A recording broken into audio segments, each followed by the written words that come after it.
ಶ್ರೀ ಗುರುಭ್ಯೋ ನಮಃ. ಹರಿ ಓಂ. ಗುರುಬ್ರಹ್ಮ ಗುರುವಿಷ್ಣು ಗುರುದೇವೋ ಮಹೇಶ್ವರ ಗುರು ಸಾಕ್ಷಾತ್ ಪರಬ್ರಹ್ಮ ತಸ್ಮೈ ಶ್ರೀ ಗುರುವೇ ನಮಃ. ಗುರವೇ ಸರ್ವಲೋಕಾನಾಂ ಭಿಷಜೇ ಭವರೋಗಿನಾಂ ನಿಧಯೇ ಸರ್ವವಿದ್ಯಾನಾಂ ಶ್ರೀ ದಕ್ಷಿಣಾಮೂರ್ತಯೇ ನಮಃ. ಜ್ಞಾನಾನಂದಮಯಂ ದೇವಂ ನಿರ್ಮಲಂ ಸ್ಫಟಿಕಾಕೃತಿಂ ಆಧಾರಂ ಸರ್ವವಿದ್ಯಾನಾಂ ಹಯಗ್ರಿಮುಪಾಸ್ಮಹೇ. ಜಗತಪಿತರಂ ವಂದೇ ಪಾರ್ವತಿ ಪರಮೇಶ್ವರೌ.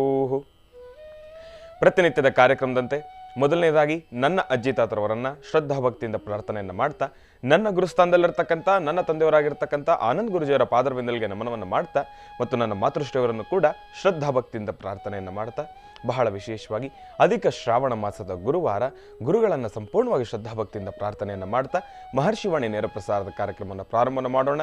ತಮ್ಮೆಲ್ಲರಿಗೂ ಕೂಡ ಆಧಾರದ ಸ್ವಾಗತ ಸುಸ್ವಾಗತ. ಕೋಪವಡ್ ಬೈ ಲಲಿತಾ ಜ್ಯುವೆಲರ್ಸ್, ಹೆಣ್ಣು ಮಕ್ಕಳ ಕಣ್ಣು ಕೋರೈಸ್ತಕ್ಕಂಥ ಆಭರಣಗಳ ಮಳಿಗೆ ಅಂತಲೇ ಹೇಳ್ಬೋದು. ಇನ್ನು ಈಗ ತಾನೇ ತಾವೆಲ್ಲರೂ ಕೂಡ ಪ್ರಾರಂಭದ ಹಂತದಲ್ಲೇ ಒಂದಿಷ್ಟು ದೃಶ್ಯಗಳನ್ನು ದರ್ಶನವನ್ನು ಮಾಡಿದ್ರಿ. ಗುರು ಪೌರ್ಣಮಿ ಎಂದು ಮಹರ್ಷಿ ಮಂದಿರದಲ್ಲಿ ಬಹಳ ವೈಭವೀಪೂರಿತವಾಗಿ ವಿಭಿನ್ನ ರೀತಿಯಲ್ಲಿ ಗುರುಗಳಿಗೆ ಸೇವೆಗಳನ್ನು ಸಲ್ಲಿಸಿದ್ದೇವೆ, ಆರಾಧನೆಯನ್ನು ಮಾಡಿದ್ದೇವೆ. ಗುರು ಸಾಯಿಬಾಬಾರವರನ್ನು ಶ್ರದ್ಧಾಭಕ್ತಿಯಿಂದ ಪ್ರಾರ್ಥನೆಯನ್ನು ಮಾಡ್ತಾ, ಆಶ್ರಮಕ್ಕೆ ಬಂದಿರತಕ್ಕಂಥ ಎಲ್ಲ ಸದ್ಭಕ್ತರಿಗೂ ಕೂಡ ಭಗವಂತ ಶಿರಡಿ ಸಾಯಿಬಾಬಾರವರ ಆ ಒಂದು ದರ್ಶನವನ್ನು ಮಾಡ್ತಾ, ಅವರ ಕೈಯಲ್ಲೂ ಕೂಡ ಪೂಜೆಯನ್ನು ಮಾಡಿಸಿ, ಅವರೆಲ್ಲರಿಗೂ ಕೂಡ ಪ್ರಸಾದದ ವಿತರಣೆಯನ್ನು ಮಾಡಿಸಿ, ಅವರೆಲ್ಲರೂ ಕೂಡ ಗುರುಗಳ ಕೃಪೆಗೆ ಪಾತ್ರರಾಗೋ ರೀತಿ ಆ ಒಂದು ದಾರಿಗೆ ನಾವೆಲ್ಲರೂ ಕೂಡ ಅಣುವನ್ನು ಮಾಡಿಕೊಟ್ಟಿದ್ವಿ. ಅದು ಒಂದು ರೀತಿಯಾದರೆ, ಗುರುಗಳನ್ನು ಪ್ರಾರ್ಥನೆಯನ್ನು ಮಾಡೋದ್ರ ಜೊತೆಗೆ ಆಶ್ರಮದಲ್ಲೇ ಲಕ್ಷ್ಮೀ ಭೂವರಹ ಸ್ವಾಮಿಗೆ ಬಹಳ ವಿಶೇಷವಾಗಿರ್ತಕ್ಕಂಥ ಅಭಿಷೇಕವನ್ನು ಕೂಡ ನಾವು ನಡೆಸಿದ್ದೇವೆ. ಆ ಒಂದು ಅಭಿಷೇಕದ ದೃಶ್ಯ ನಿಜಕ್ಕೂ ಬಹಳ ಅದ್ಭುತವಾಗಿರ್ತಕ್ಕಂಥದ್ದು, ಬಹಳ ವಿಶೇಷವಾಗಿರ್ತಕ್ಕಂಥದ್ದು. ಇನ್ನು ಈ ಬಾರಿ ಶನಿವಾರದ ಕಾರ್ಯಕ್ರಮದಲ್ಲಿ ತಮ್ಮೆಲ್ಲರಿಗೂ ಕೂಡ ಒಂದು ಅದೃಷ್ಟದ ವಿಚಾರ ಇದೆ. ಏನಪ್ಪಾ ಅಂದರೆ, ನೋಡಿ, ಭಗವಂತನನ್ನ ಆಕಸ್ಮಿಕವಾಗಿ ದರ್ಶನವನ್ನು ಮಾಡ್ತಕ್ಕಂಥದ್ದೇ ಒಂದು ವಿಶೇಷ, ಮತ್ತೆ ಅದು ನಮ್ಮ ಅದೃಷ್ಟ. ನಾವು ಭಗವಂತನನ್ನ ನಿರೀಕ್ಷೆ ಇಟ್ಟು ನಾನು ಈತನನ್ನ ದರ್ಶನ ಮಾಡಬೇಕು ಅಂದಾಗ ನಾವು ದರ್ಶನ ಮಾಡ್ತೀವಲ್ಲ, ಅಲ್ಲಿ ನಾವು ಸ್ವಲ್ಪ ಮಾತ್ರ ಅನುಗ್ರಹವನ್ನು ಪಡ್ಕೊಳ್ತೀವಿ. ಆದರೆ ಅನಿರೀಕ್ಷಿತವಾಗಿ ನಮಗೆ ಅಪೇಕ್ಷೆನೇ ಇಲ್ದಿರೇನೆ ಆ ಕ್ಷಣ ಭಗವಂತ ನಮಗೆ ಅರಿವಿಲ್ದೇನೆ ದರ್ಶನವನ್ನು ಕೊಡ್ತಾರೆ ಗೊತ್ತಾ. ಆಗ ಅದು ನಿಜಕ್ಕೂ ಸಾಕಷ್ಟು ಹೆಚ್ಚಿನ ಫಲಾಫಲಗಳನ್ನು ಸಿದ್ಧಿಪಡಿಸ್ಕೊಳ್ಳಿಕ್ಕೂ ಕೂಡ ಒಂದು ದಾರಿ, ಭಗವಂತನ ಅನುಗ್ರಹ ಮತ್ತಷ್ಟು ನಮಗೆ ಸಿಕ್ಕಷ್ಟೇ ಅದೃಷ್ಟ. ಅದೇ ರೀತಿ ಇದೇ ಶನಿವಾರದ ಕಾರ್ಯಕ್ರಮ ತಮ್ಮೆಲ್ಲರಿಗೂ ಕೂಡ ಮಹಾವಿಷ್ಣುವಿನ ದಶಾವತಾರದಲ್ಲಿ ಬರ್ತಕ್ಕಂಥ ಒಂದಿಷ್ಟು ಅವತಾರದ ಸಾಲಿಗ್ರಾಮದ ದರ್ಶನವನ್ನು ತಾವು ಮಾಡೋರಿದ್ದೀರಿ. ಗುರುಗಳಾದರ ತೋರಿಸ್ತಾರೆ ಲಕ್ಷ್ಮೀ ಭೂವರಹ ಸಾಲಿಗ್ರಾಮ ಯಾವ ರೀತಿ ಇರ್ತಕ್ಕಂಥದ್ದಿದೆ, ಅದು ಹೇಗಿರುತ್ತೆ, ಅದರ ಪೂರ್ವಾಪರ ಸಂಪೂರ್ಣ ಚರಿತ್ರೆಯನ್ನು ತಿಳಿಸ್ಕೊಡ್ತಾ ಇದ್ದಾರೆ. ಸಾಲಿಗ್ರಾಮ ಹೇಗಾಯಿತು, ಸಾಲಿಗ್ರಾಮ ಹೇಗೆ ಸೃಷ್ಟಿಯಾಯಿತು, ಗಂಡಕಿ ನದಿನಲ್ಲೇ ಏನಕ್ಕೆ ಸಾಲಿಗ್ರಾಮ ಸಿಗತ್ತೆ, ಗಂಡಕಿ ನದಿಗೂ ಸಾಲಿಗ್ರಾಮಕ್ಕೂ ಏನು ಸಂಬಂಧ, ಸಾಲಿಗ್ರಾಮ ಆಗ್ಲಿಕ್ಕೆ ಕಾರಣ ಏನು, ಭಗವಂತ ವಿಷ್ಣು ಸಾಲಿಗ್ರಾಮ ರೂಪಿಯಾಗಿ ಏನಕ್ಕೆ ಅವತಾರ ತಾಳದ, ಅದು ಏನಕ್ಕೆ, ಅದು ಯಾವ ವರವೋ ಅಥವಾ ಶಾಪವೋ ಏನು, ಇದೆಲ್ಲದರ ವಿಚಾರವನ್ನು ಬಹಳ ಸವಿಸ್ತಾರವಾಗಿ ಗುರೂಜಿಯವರು ಶನಿವಾರದ ಕಾರ್ಯಕ್ರಮದಲ್ಲಿ ಮಹರ್ಷಿ ಮಂದಿರದಲ್ಲಿ ನಡೆದ ಅಭಿಷೇಕದ ದೃಶ್ಯದ ಸಮಯದಲ್ಲಿ ನಮ್ಮೆಲ್ಲರಿಗೂ ಕೂಡ ತಿಳಿಸ್ಕೊಡ್ತಾ ಇದ್ದಾರೆ. ಇನ್ನು ಇದೇ ಶನಿವಾರದ ಕಾರ್ಯಕ್ರಮದಲ್ಲಿ ಹೇಳಿದ ಹಾಗೆ ಲಕ್ಷ್ಮೀ ಭೂವರಹ ಸ್ವಾಮಿಯ ದರ್ಶನದ ಜೊತೆಗೆ ಮಹಾವಿಷ್ಣುವಿನ ದಶಾವತಾರದಲ್ಲಿ ಒಂದಿಷ್ಟು ಅವತಾರದ ಸಾಲಿಗ್ರಾಮದ ದರ್ಶನವನ್ನು ಕೂಡ ತಾವು ಮಾಡ್ತಕ್ಕಂಥವ್ರಿದ್ದೀರಿ. ಆ ಒಂದಿಷ್ಟು ದಶಾವತಾರದ ಮಧ್ಯದಲ್ಲಿ ಸಂತಾನ ಗೋಪಾಲ ಸ್ವಾಮಿಯ ಆ ಒಂದು ಸಾಲಿಗ್ರಾಮಕ್ಕೆ ಅಭಿಷೇಕವನ್ನು ಮಾಡ್ತಾ ಇರತಕ್ಕಂಥ ದೃಶ್ಯವನ್ನು ತಾವು ಪ್ರಾರಂಭದ ಹಂತದಲ್ಲೇ ಗಮನಿಸಿದ್ರಿ. ಗುರುಗಳು ಕೂಡ ಅದರ ಬಗ್ಗೆ ಹೇಳ್ತಾ ಇದ್ರು, ಸಂತಾನ ಗೋಪಾಲದ ಬಗ್ಗೆ, ಭಗವಂತನ ಬಗ್ಗೆ. ನಮ್ಮ ಆಶ್ರಮದಲ್ಲಿ ಈಗಾಗಲೇ ಲಕ್ಷ್ಮೀ ಭೂವರಹ ಸಾಲಿಗ್ರಾಮ ಇದೆ, ಸಂತಾನ ಗೋಪಾಲ ಸಾಲಿಗ್ರಾಮ ಇದೆ, ಲಕ್ಷ್ಮೀ ನರಸಿಂಹ ಸಾಲಿಗ್ರಾಮ ಇದೆ, ಲಕ್ಷ್ಮೀ ಹಯಗ್ರೀವ ಸಾಲಿಗ್ರಾಮ ಇದೆ, ಗಣಪನ ಸಾಲಿಗ್ರಾಮ ಇದೆ, ಮತ್ಸ್ಯಾವತಾರ, ಕೂರ್ಮಾವತಾರ, ವರಾಹಾವತಾರ, ಆಮೇಲೆ ಪಟ್ಟಾಭಿರಾಮನ ಅವತಾರ, ಇದೆಲ್ಲವೂ ಕೂಡ ಅದ್ಭುತವಾಗಿರ್ತಕ್ಕಂಥ ಸಾಲಿಗ್ರಾಮ, ಸ್ವರ್ಣ ರೇಖಾಂಕಿತವಾಗಿರ್ತಕ್ಕಂಥ ಸಾಲಿಗ್ರಾಮ. ಒಂದು ಸಾಲಿಗ್ರಾಮ ಸ್ವರ್ಣ ರೇಖಾಂಕಿತವಾಗಬೇಕು ಅಂದರೆ ಅದು ಇನ್ನೆಷ್ಟು ಇತಿಹಾಸ ಉಳ್ಳಂತಹದ್ದಾಗಿರ್ಬೋದು, ಇನ್ನೆಷ್ಟು ಪುರಾತನವಾಗಿರ್ತಕ್ಕಂಥದ್ದಾಗಿರ್ಬೋದು. ಸ್ವರ್ಣ ರೇಖಾಂಕಿತ ಅಂದರೆ ನಾವು ಮನುಷ್ಯರಾಗಿ ಸಾಲಿಗ್ರಾಮವನ್ನು ತೆಗೆದುಕೊಂಡು ಬಂದು ನಾವು ಹೇಗೆ ಈಗ ಒಂದು ವಿಗ್ರಹಕ್ಕೆ ಬಂಗಾರದ ಲೇಪನವನ್ನು ಮಾಡೋದೋ, ಇಲ್ಲಾಂದರೆ ಕವಚವನ್ನು ಹಾಕ್ತೀವೋ, ಆ ರೀತಿ ಅಲ್ಲ. ಸಂಪೂರ್ಣವಾಗಿ ಪ್ರಕೃತಿ ದತ್ತವಾಗಿ ಆ ಒಂದು ಸಾಲಿಗ್ರಾಮದ ಮೇಲೆ ಬಂಗಾರದ ವರ್ಣಗಳು ಅದೇ ರೀತಿ ಅಂಟಿರ್ತಕ್ಕಂಥದ್ದಿದೆ. ಆ ಒಂದು ಲೇಪನವಾಗಿರ್ತಕ್ಕಂಥದ್ದಿದೆ. ಆ ಲೇಪನವಾಗ್ಲಿಕ್ಕೂ ಕೂಡ ಒಂದಷ್ಟು ಮಹತ್ವಪೂರ್ಣ ಇತಿಹಾಸವಿದೆ ಮತ್ತು ಒಂದಷ್ಟು ವಿಚಾರಗಳನ್ನು ತಿಳ್ಕೊಳ್ಳೋದಿದೆ. ಆ ಬಂಗಾರ ಆಗೋದು ಅಷ್ಟು ಈಸಿ ಅಲ್ಲ. ಹೇಗೆ ನ್ಯಾಚುರಲ್ ಆಗಿ ಪ್ರಕೃತಿದತ್ತವಾಗಿ ಆ ಬಂಗಾರ ಸಾಲಿಗ್ರಾಮದ ಮೇಲೆ ಆ ಒಂದು ಲೇಪನ ಆಗುತ್ತೆ ಅನ್ನೋದನ್ನು ಕೂಡ ಒಂದು ರೋಚಕ ಕಥೆ ಅಂತಲೇ ಹೇಳ್ಬೋದು. ಅದನ್ನೂ ಕೂಡ ಗುರೂಜಿಯವರು ಇದೇ ಬರ್ತಕ್ಕಂಥ ಶನಿವಾರದ ಮಹರ್ಷಿವಾಣಿ ಕಾರ್ಯಕ್ರಮದಲ್ಲಿ ನಮ್ಮೆಲ್ಲರಿಗೂ ಕೂಡ ತಿಳಿಸ್ಕೊಡೋರಿದ್ದಾರೆ.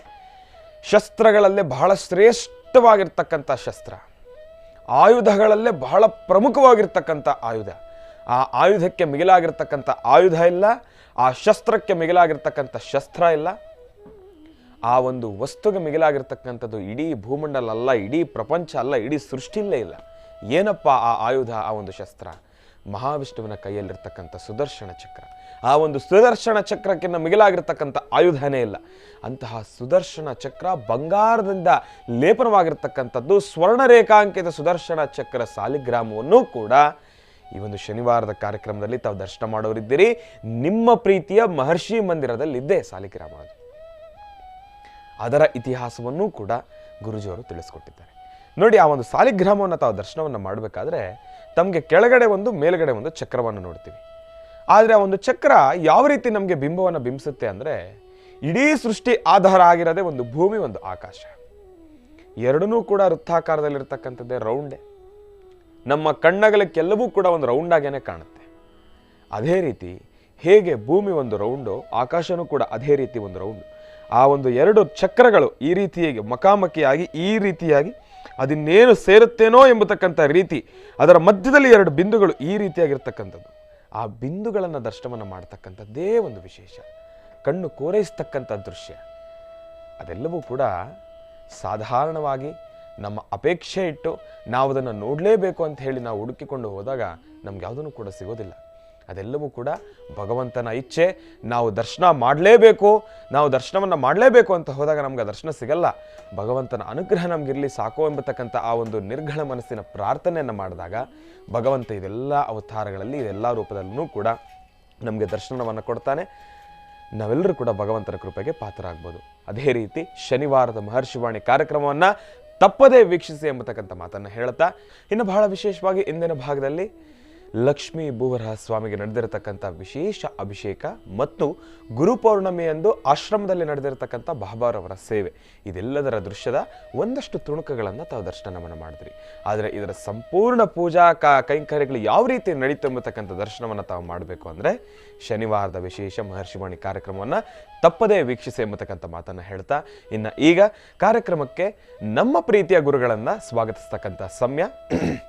ಶ್ರೀಯುತರು ಸಾಮುದ್ರಿಕ ಶಿರೋಮಣಿ, ಸ್ವರ ಸರ್ವಜ್ಞ, ದರ್ಪಣಾಂಜನ, ಚಕ್ಷುರ್ಮತಿ ವಿದ್ಯಾ ನಿಪುಣ, ಶ್ರೀ ವಿದ್ಯೋಪಾಸಕ ರತ್ನ, ಅಥರ್ವಣ ಪರಿಹಾರ ಪ್ರವೀಣರು ಮತ್ತು ವನಸಿರಿ ಆಯುರ್ವೇದ ರತ್ನರು, ನಿಮ್ಮೆಲ್ಲರ ಪ್ರೀತಿಯ ಮಹರ್ಷಿ ಮಂದಿರ ಬ್ರಹ್ಮರ್ಷಿ ಆನಂದ ಸಿದ್ಧಿಪೀಠಂನ ಸಂಸ್ಥಾಪಕರು, ಖ್ಯಾತ ಜ್ಯೋತಿಷಿಗಳು ಶ್ರೀ ಶ್ರೀ ಶ್ರೀ ಡಾಕ್ಟರ್ ಮಹರ್ಷಿ ಆನಂದ್ ಗುರೂಜಿಯವರನ್ನ, ನನ್ನ ತಂದೆಯವರನ್ನ ಪ್ರೀತಿಪೂರ್ವಕವಾಗಿ ಭಕ್ತಿಪೂರ್ವಕವಾಗಿ ಕಾರ್ಯಕ್ರಮಕ್ಕೆ ಸ್ವಾಗತಿಸೋಣ.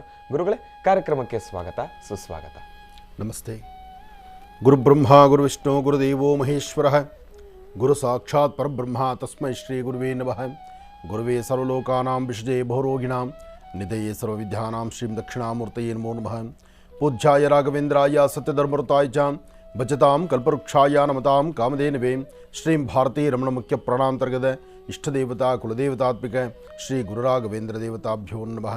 बोलो भगवान शिरडी सद्गुरु साईनाथ महाराज की जय. ಗುರುಗಳನ್ನು ಪ್ರಾರ್ಥನೆ ಮಾಡುವಾಗ, ಬಾಬಾರವರ ಆರಾಧನೆ ಮಾಡುವಾಗ, ಗುರುವಾರದ ಈ ಶುಭ ದಿನದಂದು ನಾವು ಇಷ್ಟಕ್ಕೆ ಮುಂಚೆ ನೋಡಿರ್ತಕ್ಕಂಥ ಗುರುಪೌರ್ಣಮಿಯ ಅದ್ಧೂರಿಯುತವಾದಂಥ ಗುರುಪಾದಕ ಪೂಜೆ, ಗುರುವಿನ ವಿಶೇಷವಾಗಿರ್ತಕ್ಕಂತಹ ಅನುಗ್ರಹ ಪಡೆದರೆ ಅಸಾಧ್ಯವಾದ್ದನ್ನು ಸಾಧನೆ ಮಾಡಿಕೊಳ್ಬಹುದು. ಇವತ್ತಿನವರೆಗೂ ಈ ಸೃಷ್ಟಿನಲ್ಲಿ ಅಸಾಧ್ಯವಾದ್ದನ್ನು ಸಾಧನೆ ಮಾಡಿರ್ತಕ್ಕಂಥವರು ಸಾಕಷ್ಟು ಜನ ಇದ್ದಾರೆ. ಆದರೆ ಎಲ್ಲರೂ ಸಹಿತ ಗುರುವಿನ ಪಾದದಡಿಯಲ್ಲೇ ಇದ್ದಾರೆ. ಗುರು ಇಲ್ಲದಂತಹ ವಿದ್ಯೆಯನ್ನು ಕಲಿತು ಏನೋ ನಾನು ಮಾಡಿದ್ದೇನೆ, ನಾನು ಸಾಧನೆ ಮಾಡಿದ್ದೇನೆ, ಇದು ನನ್ನಿಂದಲೇ ಸಾಧ್ಯ ಅಂದರೆ ಅದು ಮೂರ್ಖತನದ ಪರಮಾವಧಿ. ನೀವು ತಯಾರು ಮಾಡಿರ್ತಕ್ಕಂಥ ಅಥವಾ ನಿಮ್ಮದೇ ಆದಂಥ ಒಂದು ಸೃಷ್ಟಿ ಇದ್ದು ಅಥವಾ ನೀವೇ ಏನೋ ಒಂದು ವಿಚಾರವನ್ನು ಮುಂದಿಟ್ಕೊಂಡು ನನ್ನಿಂದಲೇ ಸಾಧ್ಯ, ಇದು ನಾನೇ ಮಾಡಿದ್ದು, ಈ ಸೃಷ್ಟಿಗೆ ನಾನೇ ಮೊದಲು ತೋರಿಸಿದ್ದು ಅಂದರೆ ಸೃಷ್ಟಿಗೆ ನೀವು ಮೊದಲು ಅದನ್ನು ಪರಿಚಯಿಸಿರಬಹುದು, ಅಥವಾ ನೀವೇ ಆ ಕೈಂಕರ್ಯವನ್ನು ಮಾಡಿರಬಹುದು. ಆದರೆ ಅದರ ಪೂರ್ವಭಾವಿಯಾಗಿ ಮತ್ತೊಬ್ಬ ಗುರುಗಳ ಒಂದಿಷ್ಟು ಮಾರ್ಗಲಕ್ಷಣ, ಮಾರ್ಗಸೂಚಿ ನಿಮಗಿರುತ್ತೆ. ಗುರು ಇಲ್ಲದಂತಹ ಒಂದು ಬೆಳಕು ಈ ಸೃಷ್ಟಿನಲ್ಲಿ ಇಲ್ಲವೇ ಇಲ್ಲ. ಪ್ರತಿಯೊಬ್ಬರಿಗೂ ಗುರು ಬೇಕು. ಗುರು ಪ್ರತ್ಯಕ್ಷವಾಗಿ ಪಕ್ಕದಲ್ಲಿ ಕೂತು ಹೀಗಲ್ಲ ಹೀಗೆ ಮಾಡು, ಈ ವಿದ್ಯೆಯನ್ನು ನೀನು ಕಲಿ ಅಂತ ಹೇಳ್ದಿದ್ರು, ಒಬ್ಬ ಗುರುವಾಗಿ ತಾನು ಮಾತಾಡಿರ್ತಕ್ಕಂಥದ್ದನ್ನು, ಮತ್ತೊಬ್ಬರಿಗೆ ಪ್ರವಚನ ಮಾಡೋದನ್ನು, ಅಥವಾ ಮತ್ತೊಬ್ಬರಿಗೆ ತಿಳಿ ಹೇಳಿರ್ತಕ್ಕಂಥದ್ದನ್ನು, ಅಥವಾ ಇನ್ನೊಬ್ಬರಿಗೆ ಮಾಡುವಂಥ ಪಾಠವನ್ನು ನೀವು ಗ್ರಹಿಸಿ, ಆಗ ನೀವು ವಿದ್ಯಾವಂತರಾಗಿರ್ತೀರಿ. ಇಂಥ ಒಂದು ಪರಿಸ್ಥಿತಿ. ಅಂದರೆ ಏಕಲವ್ಯನ ನೋಡಿದ್ರು, ದ್ರೋಣಾಚಾರ್ಯರ ಪಾಠ ಹೇಳುವಾಗ ಏಕಲವ್ಯನ ಒಂದು ವಿಶೇಷತೆ ಹೇಗಿತ್ತು, ಅದಾದ ನಂತರ ಈ ಸೃಷ್ಟಿನಲ್ಲಿ ಪ್ರತಿಯೊಬ್ಬರು ಸಹಿತ ಒಂದಲ್ಲ ಒಂದು ಕಡೆ ತನ್ನ ವಿದ್ವತ್ತನ್ನು ಅಭ್ಯಾಸ ಮಾಡುವಾಗ, ಅಷ್ಟೇ ಯಾಕೆ ನಾನು ಮಾತಾಡುವಂಥ ಶೈಲಿ, ರಾಶಿಗಳನ್ನು ಹೇಗೆ ಗುರುತಿಸಬೇಕು, ಯಾವ್ಯಾವ ರಾಶಿ ಯಾವ ಮನೇಲಿದ್ದಾಗ ಏನು ಅದರ ಫಲಾಫಲಗಳು ಸಿಗುತ್ತೆ ಎಂಬತಕ್ಕಂಥದ್ದನ್ನು ಒಂದು ದಿವಸಕ್ಕೂ ನಾನು ಕಿವಿ ಹಿಂಡಿ ಶ್ರೀನಿವಾಸ ಹೇಳಿದ್ದಲ್ಲ. ಅದನ್ನು ಅನುಕರಿಸ್ದ. ಪ್ರತಿಯೊಂದು ಗ್ರಹಗಳ ನಿಯಮ ಹೇಗೆ ನಾವು ಕಂಡುಹಿಡಿತಿದ್ದೀವಿ ಅಂತಕ್ಕಂಥದ್ದನ್ನು ಹತ್ತಿರದಲ್ಲಿ ನಿಂತು ನೋಡ್ದೆ. ಆ ನೋಡಿದಾದ ನಂತರ ಶ್ರೀನಿವಾಸ್ ಕಡೆಯಿಂದ ಇವತ್ತು ಪ್ರತಿ ಭಾನುವಾರ ಬರುವಂಥ ರಾಶಿಫಲ ಇವತ್ತು ಇಡೀ ರಾಜ್ಯದಲ್ಲಿ ಎಲ್ಲರೂ ಸಹಿತ ಮಹರ್ಷಿವಾಣಿ ಕಾರ್ಯಕ್ರಮ ವೀಕ್ಷಣೆ ಮಾಡತಕ್ಕಂಥವರು ಭಾನುವಾರದ ಸಂಚಿಕೆಯನ್ನು, ಭಾನುವಾರದಲ್ಲಿ ಹೇಳುವಂಥ ರಾಶಿಫಲಗಳನ್ನು, ಅದರಲ್ಲೂ ಮುಖ್ಯವಾಗಿ ಆ ಮಾತಾಡ್ತಕ್ಕಂತಹ ವನಸಿರಿ, ಆ ವಿಶೇಷವಾಗಿರ್ತಕ್ಕಂಥ ವನಸಿರಿ ಕೊಡುವಂಥ ಉತ್ತರವನ್ನು ಗ್ರಹಿಸಿ ರಾಶಿಫಲವನ್ನು ತಿಳಿಸ್ತಾ ಬಂದ. ಆ ರಾಶಿಫಲವನ್ನು ತಿಳಿಸುವಾಗ ಅವತ್ತಿನ ಮೇಷರಾಶಿ ಇರಲಿ, ವೃಷಭ ಇರಲಿ, ಅಥವಾ ಕರ್ಕಾಟಕ ಇರಲಿ, ಕುಂಭ ಇರಲಿ, ಮಕರ ಇರಲಿ, ಯಾವುದೇ ಒಂದು ರಾಶಿಯ ಆ ರಾಶಿಯಲ್ಲಿ ಜನಿಸಿರ್ತಕ್ಕಂಥವ್ರಿಗೆ ಅದರ ಫಲಾಫಲಗಳನ್ನು ಆಲೋಚನೆ ಮಾಡಿದಾಗ, ಹೌದು ಇದು ನಮಗೆ ತುಂಬ ಹತ್ತಿರದಲ್ಲಿದೆ, ಸರಿ ಇದೆ ಎಂಬತಕ್ಕಂಥ ಚಿಂತನೆ ಬಂದಿದ್ದರಿಂದಲೇ ಭಾನುವಾರದ ಸಂಚಿಕೆಗಳು ಅಷ್ಟು ಅದ್ಧೂರಿತವಾಗಿ ನಡೀತಿರ್ತಕ್ಕಂಥದ್ದು. ಇಲ್ಲಿವರೆಗೂ ಆನಂದ್ ಗುರೂಜಿಯವರಿಗೆ ಸರಿಸಾಟಿಯಾಗಿ ನನ್ನ ಕಾರ್ಯಕ್ರಮದ ನನ್ನ ಸಮಯದಲ್ಲಿ ಇನ್ನೊಬ್ಬರು ನಿಂತು ಈ ಸಮಯವನ್ನು ನಾವು ನಿಮ್ಮ ಜೊತೆಯಲ್ಲಿದ್ದೀವಿ ಅಥವಾ ನಿಮ್ಮನ್ನು ಈ ಸಮಯಕ್ಕೆ ನಾವು ಮೀರಿಸ್ತಾ ಇದ್ದೀವಿ ಅಂತಕ್ಕಂಥವ್ರು ಬಹುಶಃ ಆನಂದ್ ಗುರೂಜಿಯವ್ರಿಗೆಲ್ಲ. ಆನಂದ್ ಗುರೂಜಿಯವ್ರ ಕಾರ್ಯಕ್ರಮ ನೋಡೋರು ಸಹಿತ ಹೇಳಿರೋ ಮಾತು ನಿಮಗೆ ಸರಿಸಾಟಿ ಇಲ್ಲ ಅಂತ. ನಾನು ಸಂತೋಷವಾಗಿದ್ದೆ. ಈಗ ಏನಾಗಿದೆ, ಸ್ವಪ್ನದಲ್ಲಿ ಕಂಡದ್ದನ್ನು ಹಗಲು ನಡೆಸುವಂಥದ್ದಿದೆಯಲ್ಲ, ಹಾಗೆ ಶ್ರೀನಿವಾಸನ ತಂದು ಕೂಡಿಸಿ ಈಗ ಭಾನುವಾರದ ಸಂಚಿಕೆ ನೋಡಿ ಜನ ಮಾತಾಡುವಂತಹದ್ದು, ನನ್ನ ಅಭಿಮಾನಿ ದೇವರುಗಳು ಮಾತಾಡುವಂಥ ಮಾತು ಕಂಡಾಗ ಎಲ್ಲೋ ಒಂದು ಕಡೆ ಮನಸ್ಸಿಗೆ ಆಲೋಚನೆ ಶುರುವಾಗುತ್ತೆ. ಇನ್ನೂ ಸ್ವಲ್ಪ ದಿವಸ ಶ್ರೀನಿವಾಸನ ಮನೇಲಿ ಇಡಬಹುದಾಗಿತ್ತಲ್ಲ. ಯಾಕೆಂದರೆ ವಿದ್ಯೆಯನ್ನು ಕಲಿತು ಆ ವಿದ್ಯೆಯನ್ನು ಸಾರ್ಥಕತೆ ಬದುಕು ಮಾಡಬೇಕು. ಕಲಿತಂತಹ ವಿದ್ಯೆ ಸಮಾಜಕ್ಕೆ, ದೇಶಕ್ಕೆ, ಜೊತೆಗೆ ನಿನ್ನ ಜೀವನದಲ್ಲಿ ಎಲ್ಲೂ ಲೋಪಬಾರದಂತೆ ಅದನ್ನು ಧರ್ಮ ಮಾರ್ಗದಲ್ಲಿ ನಡೆದರೆ ಅದಕ್ಕೆ ಗುರು ಶಿಷ್ಯರ ಒಂದು ಬಾಂಧವ್ಯ ಅಲ್ಲಿ ಇನ್ನಷ್ಟು ವಿಶೇಷವಾಗಿರುತ್ತೆ. ಗುರು ತೃಪ್ತಿ ಆಗ್ತಕ್ಕಂಥದ್ದು. ಗುರುವನ್ನು ತೃಪ್ತಿಪಡಿಸೋದು ಯಾವಾಗ ಅಂದರೆ, ಗುರು ಹೇಳಿರ್ತಕ್ಕಂತಹ ವಿಚಾರಗಳನ್ನು ಅರ್ತು ಅದನ್ನು ಸಮಾಜಕ್ಕೆ ಸರಿಯಾದ ಮಾರ್ಗವನ್ನು ಅನುಸರಿಸಿ ಸರಿಯಾದಂಥ ರೀತಿ ಅದನ್ನು ಉಣಬಡಿಸಿದಾಗ ಮಾತ್ರ ಗುರು ತೃಪ್ತನಾಗ್ತಕ್ಕಂಥದ್ದು. ಯಾಕೆಂದರೆ ವಿದ್ಯೆ ಎಂಬತಕ್ಕಂಥದ್ದು, ಜ್ಞಾನ ಎಂಬತಕ್ಕಂಥದ್ದು ಇದು ದೊಡ್ಡ ಸರೋವರ. ಇದರಲ್ಲಿ ನೀವು ಎಷ್ಟು ನೀರು ತೆಗೆದ್ರು, ಎಷ್ಟು ವಿದ್ವತ್ತನ್ನು ತೆಗೆದ್ರು ಅದು ಮುಗಿಯೋದು ಇಲ್ಲ, ಆಗುವುದೂ ಇಲ್ಲ. ಅಂತಹದ್ರಲ್ಲಿ ಭಾನುವಾರದ ಸಂಚಿಕೆ ಇಷ್ಟು ಅದ್ಧೂರಿತವಾಗಿ ಎಲ್ಲರ ಮನಸ್ಸನ್ನು ಗೆದ್ದಿದೆ ಅಂದರೆ ಅದು ಬಹಳ ಸಂತೋಷ. ಎಲ್ಲಿಂದ ಎಲ್ಲಿ ಹೊರಟರು, ಯಾವುದೇ ಕಾರ್ಯಕ್ರಮಗಳು ಹೊರಟರು ಅಲ್ಲಿ ಹೇಳುವಂಥ ಮಾತಿಷ್ಟೆ. ಅದರಲ್ಲೂ ಇತ್ತೀಚೆಗೆ ನಾನು ಹೊರಗಡೆ ಬಂದ ಕಾರ್ಯಕ್ರಮಕ್ಕಿನ್ನ ನನ್ನ ಮಹರ್ಷಿ ಮಂದಿರಕ್ಕೆ ಬರುವಂತಹ ನನ್ನ ಅಭಿಮಾನಿ ದೇವರುಗಳ ಸಂಖ್ಯೆ ದಿನೇ ದಿನೇ ಅಭಿವೃದ್ಧಿ ಆಗ್ತಾ ಇದೆ. ಸಾಕಷ್ಟು ಜನ ಬಂದು ಸಾಲಿಗ್ರಾಮ ದರ್ಶನಕ್ಕೆ ಬಂದಂತಹವರು ಪ್ರತಿಯೊಬ್ಬರ ಮಾತು, ಗುರುಗಳೇ ನೀವು ಚೆನ್ನಾಗಿದ್ದೀರಾ, ನಿಮ್ಮನ್ನು ಮೀರಿಸುವಂತಹ ಮಗ ನಿಮ್ಮಲ್ಲಿ ಆಗಿಬಿಟ್ಟಿದ್ದಾನೆ. ನಿಮ್ಮ ಮಹರ್ಷಿವಾಣಿ ಕಾರ್ಯಕ್ರಮಕ್ಕೆ ಭಾನುವಾರದ ಸಂಚಿಕೆ ನಮಗೆ ಬಹಳ ಆನಂದವಾಗಿದೆ. ಅದರಲ್ಲಿ ಹೇಳುವಂಥ ಆ ಗಿಡಮೂಲಿಕೆ ಏನು ಹೇಳುತ್ತೆ ಅದಕ್ಕೆ ತಕ್ಕನಾದಂಥ ಉತ್ತರವನ್ನು ಕೊಡುವಂಥ ನಿಟ್ಟಿನಲ್ಲಿ ಶ್ರೀನಿವಾಸ ಶರ್ಮ ಮಾಡ್ತಿರುವಂಥ ಕಾಯಕ ಮೆಚ್ಚುವಂಥದ್ದು ಅಂತ ಒಬ್ಬೊಬ್ಬರು ಆಡುವಂಥ ಮಾತು ನನಗೆ 1 ಕೋಟಿಗೆ ಸಮಾನ ಆಗ್ತಾ ಇದೆ. ಕೋಟಿ ದುಡ್ಡು ಅಥವಾ ಏನೋ ಒಂದು ಚಿನ್ನ, ಬೆಳ್ಳಿ, ವಜ್ರ, ವೈಡೂರ್ಯ ಅದು ಒಳಗಿರಬೇಕು, ಇಲ್ಲ ಬೀರೊಳಗಿರಬೇಕು, ಅಥವಾ ನನ್ನ ಹೆಸರಲ್ಲಿ ಇದೆ ಅಂತ ನನಗೆ ಗೊತ್ತಿರಬೇಕಷ್ಟೇ. ಅದ್ಯಾವುದೂ ನಂದಾಗೋದೇ ಇಲ್ಲ, ಅಥವಾ ನನ್ನ ಹೃದಯಕ್ಕೆ ತೃಪ್ತಿ ತರೋದೇ ಅಲ್ಲ. ತಂದೆ ಮುಂದೆ ಮಗ ಬೆಳೆದು ನಿಂತು ತನ್ನ ಕಾಯಕವನ್ನು, ತನ್ನ ಜವಾಬ್ದಾರಿತವಾದಂಥ ಕಾಯಕವನ್ನು ಮಾಡಿ ಕಾಯಕದಲ್ಲಿ ಲೋಪವಿಲ್ಲದಂತೆ ನಡೆದು 4 ಜನ ಮೆಚ್ಚುವಂಥ ರೀತಿ ಬದುಕನ್ನು ನಡೆಸ್ದ ಅಂದರೆ ಅದಕ್ಕಿನ್ನ ಸಂತೋಷವಾಗಿರ್ತಕ್ಕಂಥದ್ದು, ಅದಕ್ಕಿನ್ನ ಕೋಟಿ ಸಂಪಾದನೆ ಇರತಕ್ಕಂಥದ್ದು ತಂದೆಗೆ ಯಾವುದೂ ಅಲ್ಲ. ಇದನ್ನೇ ನಾನು ಪ್ರತಿಯೊಬ್ಬ ತಂದೆ ತಾಯಂದಿರಿಗೂ ತಮ್ಮ ತಮ್ಮ ಮಕ್ಕಳು ಜವಾಬ್ದಾರಿತವಾದಂಥ ಮಕ್ಕಳನ್ನಾಗಿ ಬೆಳೆಸಬೇಕು, ಸಂಸ್ಕಾರವಂತರಾಗಿ ಬೆಳೆಸಬೇಕು ಎಂಬತಕ್ಕಂಥ ನುಡಿ ಪ್ರತಿ ಕಾಲ ಹೇಳ್ತಕ್ಕಂಥದ್ದು. ಹಾಗೆ ಭಾನುವಾರದ ಸಂಚಿಕೆ ಅಷ್ಟು ಅದ್ಭುತವಾಗಿರ್ತಕ್ಕಂಥದ್ದು. ಹಾಗೆ ಈ ಭಾನುವಾರದ ಸಂಚಿಕೆಯಲ್ಲೂ ಸಹಿತ ನಿಮ್ಮ ಮುಖದ ವರ್ಚಸ್ಸನ್ನು ಮತ್ತಷ್ಟು ವೃದ್ಧಿಸ್ಕೊಳ್ಳೋದಕ್ಕೋಸ್ಕರ ಎಷ್ಟೋ ಜನ ಮುಖದ ಮೇಲೆ ಇರ್ತಕ್ಕಂಥ ಬಂಗನ್ನು ಮಾಯ ಮಾಡ್ಕೊಳ್ಳೋಕ್ಕಾಗ್ದಿರ, ಆ ಬಂಗದಿಂದ ಹೊರಗಡೆ ಬರೋಕ್ಕಾಗ್ದಿರ ನಿಮ್ಮ ಸುಂದರವಾದಂಥ ಮುಖಲಕ್ಷಣದ ಮೇಲೆ ಒಂದು ಕಪ್ಪು ಚುಕ್ಕೆ ಥರ ಬಂದು ಕೂತ್ಕೊಳ್ಳುತ್ತಲ್ಲ ಬಂಗು, ಆ ಬಂಗು ಅಂತಾರೋ, ಕೆಲವು ಕಡೆ ಬಂಗು ಅಂತಾರೆ, ಕೆಲವು ಕಡೆ ಮಂಗು ಅಂತಾರೆ,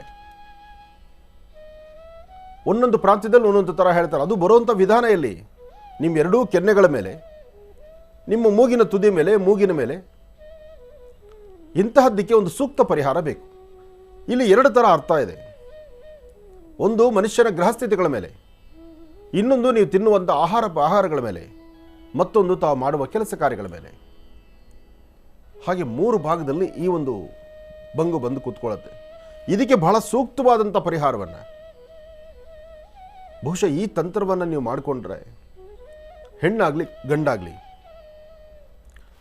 ಗಂಡಾಗಲಿ ನಿಮ್ಮ ಮುಖದಲ್ಲಿರ್ತಕ್ಕಂಥ ಈ ಬಂಗಿಗೆ ಒಂದು ವಿಶೇಷವಾದಂಥ ತಂತ್ರವನ್ನು ಇದೇ ಭಾನುವಾರ ಶ್ರೀನಿವಾಸ ಶರ್ಮಾರವರಿಂದ ತಾವು ತಿಳ್ಕೊಳ್ಬೋದು. ಯಾವುದೇ ಒಂದು ವಿಚಾರವನ್ನು ಅದನ್ನು ಸರಿಯಾದ ರೀತಿ ಅರಿದುಕೊಳ್ಳೋದು, ಅದರಲ್ಲಿರ್ತಕ್ಕಂಥ ವಿಶೇಷವಾದ ವಿಚಾರಗಳನ್ನು ಸರಿಯಾದ ಕ್ರಮದಲ್ಲಿ ಅನುಸರಿಸಿ ನಡೆಸಿ ಹೇಳಿದಾಗ ಅದರ ಫಲಾಫಲಗಳು ಸಾಕಷ್ಟು. ಒಳ್ಳೆಯದಾಗಲಿ. ಇನ್ನು ಬಹಳ ವಿಶೇಷವಾಗಿ ಇಂದಿನ ಭಾಗದಲ್ಲಿ ಗುರುಗಳ ಮಾರ್ಗದರ್ಶನದ ಮೇರೆಗೆ ಇದೇ ಬರ್ತಕ್ಕಂಥ ಭಾನುವಾರ ಬಂಗಿನ ಸಮಸ್ಯೆಗೆ, ಗ್ರಹಗತಿಗಳಲ್ಲಾಗ್ತಕ್ಕಂಥ ದೋಷಗಳಿಗೆ ವಿಶೇಷವಾಗಿರ್ತಕ್ಕಂಥ ಒಂದು ತಂತ್ರಸಾರದ ಅನುಷ್ಠಾನವನ್ನು ನಾನು ತಿಳಿಸ್ಕೊಡ್ತಾ ಇದ್ದೇನೆ. ತಪ್ಪದೇ ಭಾನುವಾರದ ವಿಶೇಷ ಮಹರ್ಷಿವಾಣಿ ಕಾರ್ಯಕ್ರಮವನ್ನು ವೀಕ್ಷಿಸಿ ಅಂತ ಹೇಳ್ತಾ, ಇನ್ನು ಈಗ ಇವತ್ತಿನ ದಿನದ ವಿಶೇಷತೆಯನ್ನು ತಿಳ್ಕೊಳ್ಬೇಕು, ಪಂಚಾಂಗ ಶ್ರವಣವನ್ನು ಕೂಡ ತಿಳ್ಕೊಳ್ಬೇಕಲ್ವಾ. ಈಗ ಪ್ರಾರಂಭವನ್ನು ಮಾಡೋಣ ದಿನ ವಿಶೇಷ.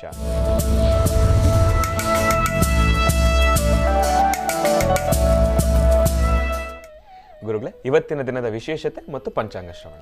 ಖಂಡಿತ. ಭಗವತೀಂ ಶ್ರೀಂ ಲಲಿತಾಂ ರಾಜರಾಜೇಶ್ವರೀ ನಮಃ ರಾಜ್ಯದಾಯಿನಿ ನಮಃ ರಾಜ್ಯಕಲಾವಲ್ಲಭಾಯ ನಮಃ ಶ್ರೀಮತೇ ನಮಃ ಲಲಿತಾಂಬಿಕಾಯ ನಮಃ. ಓಂ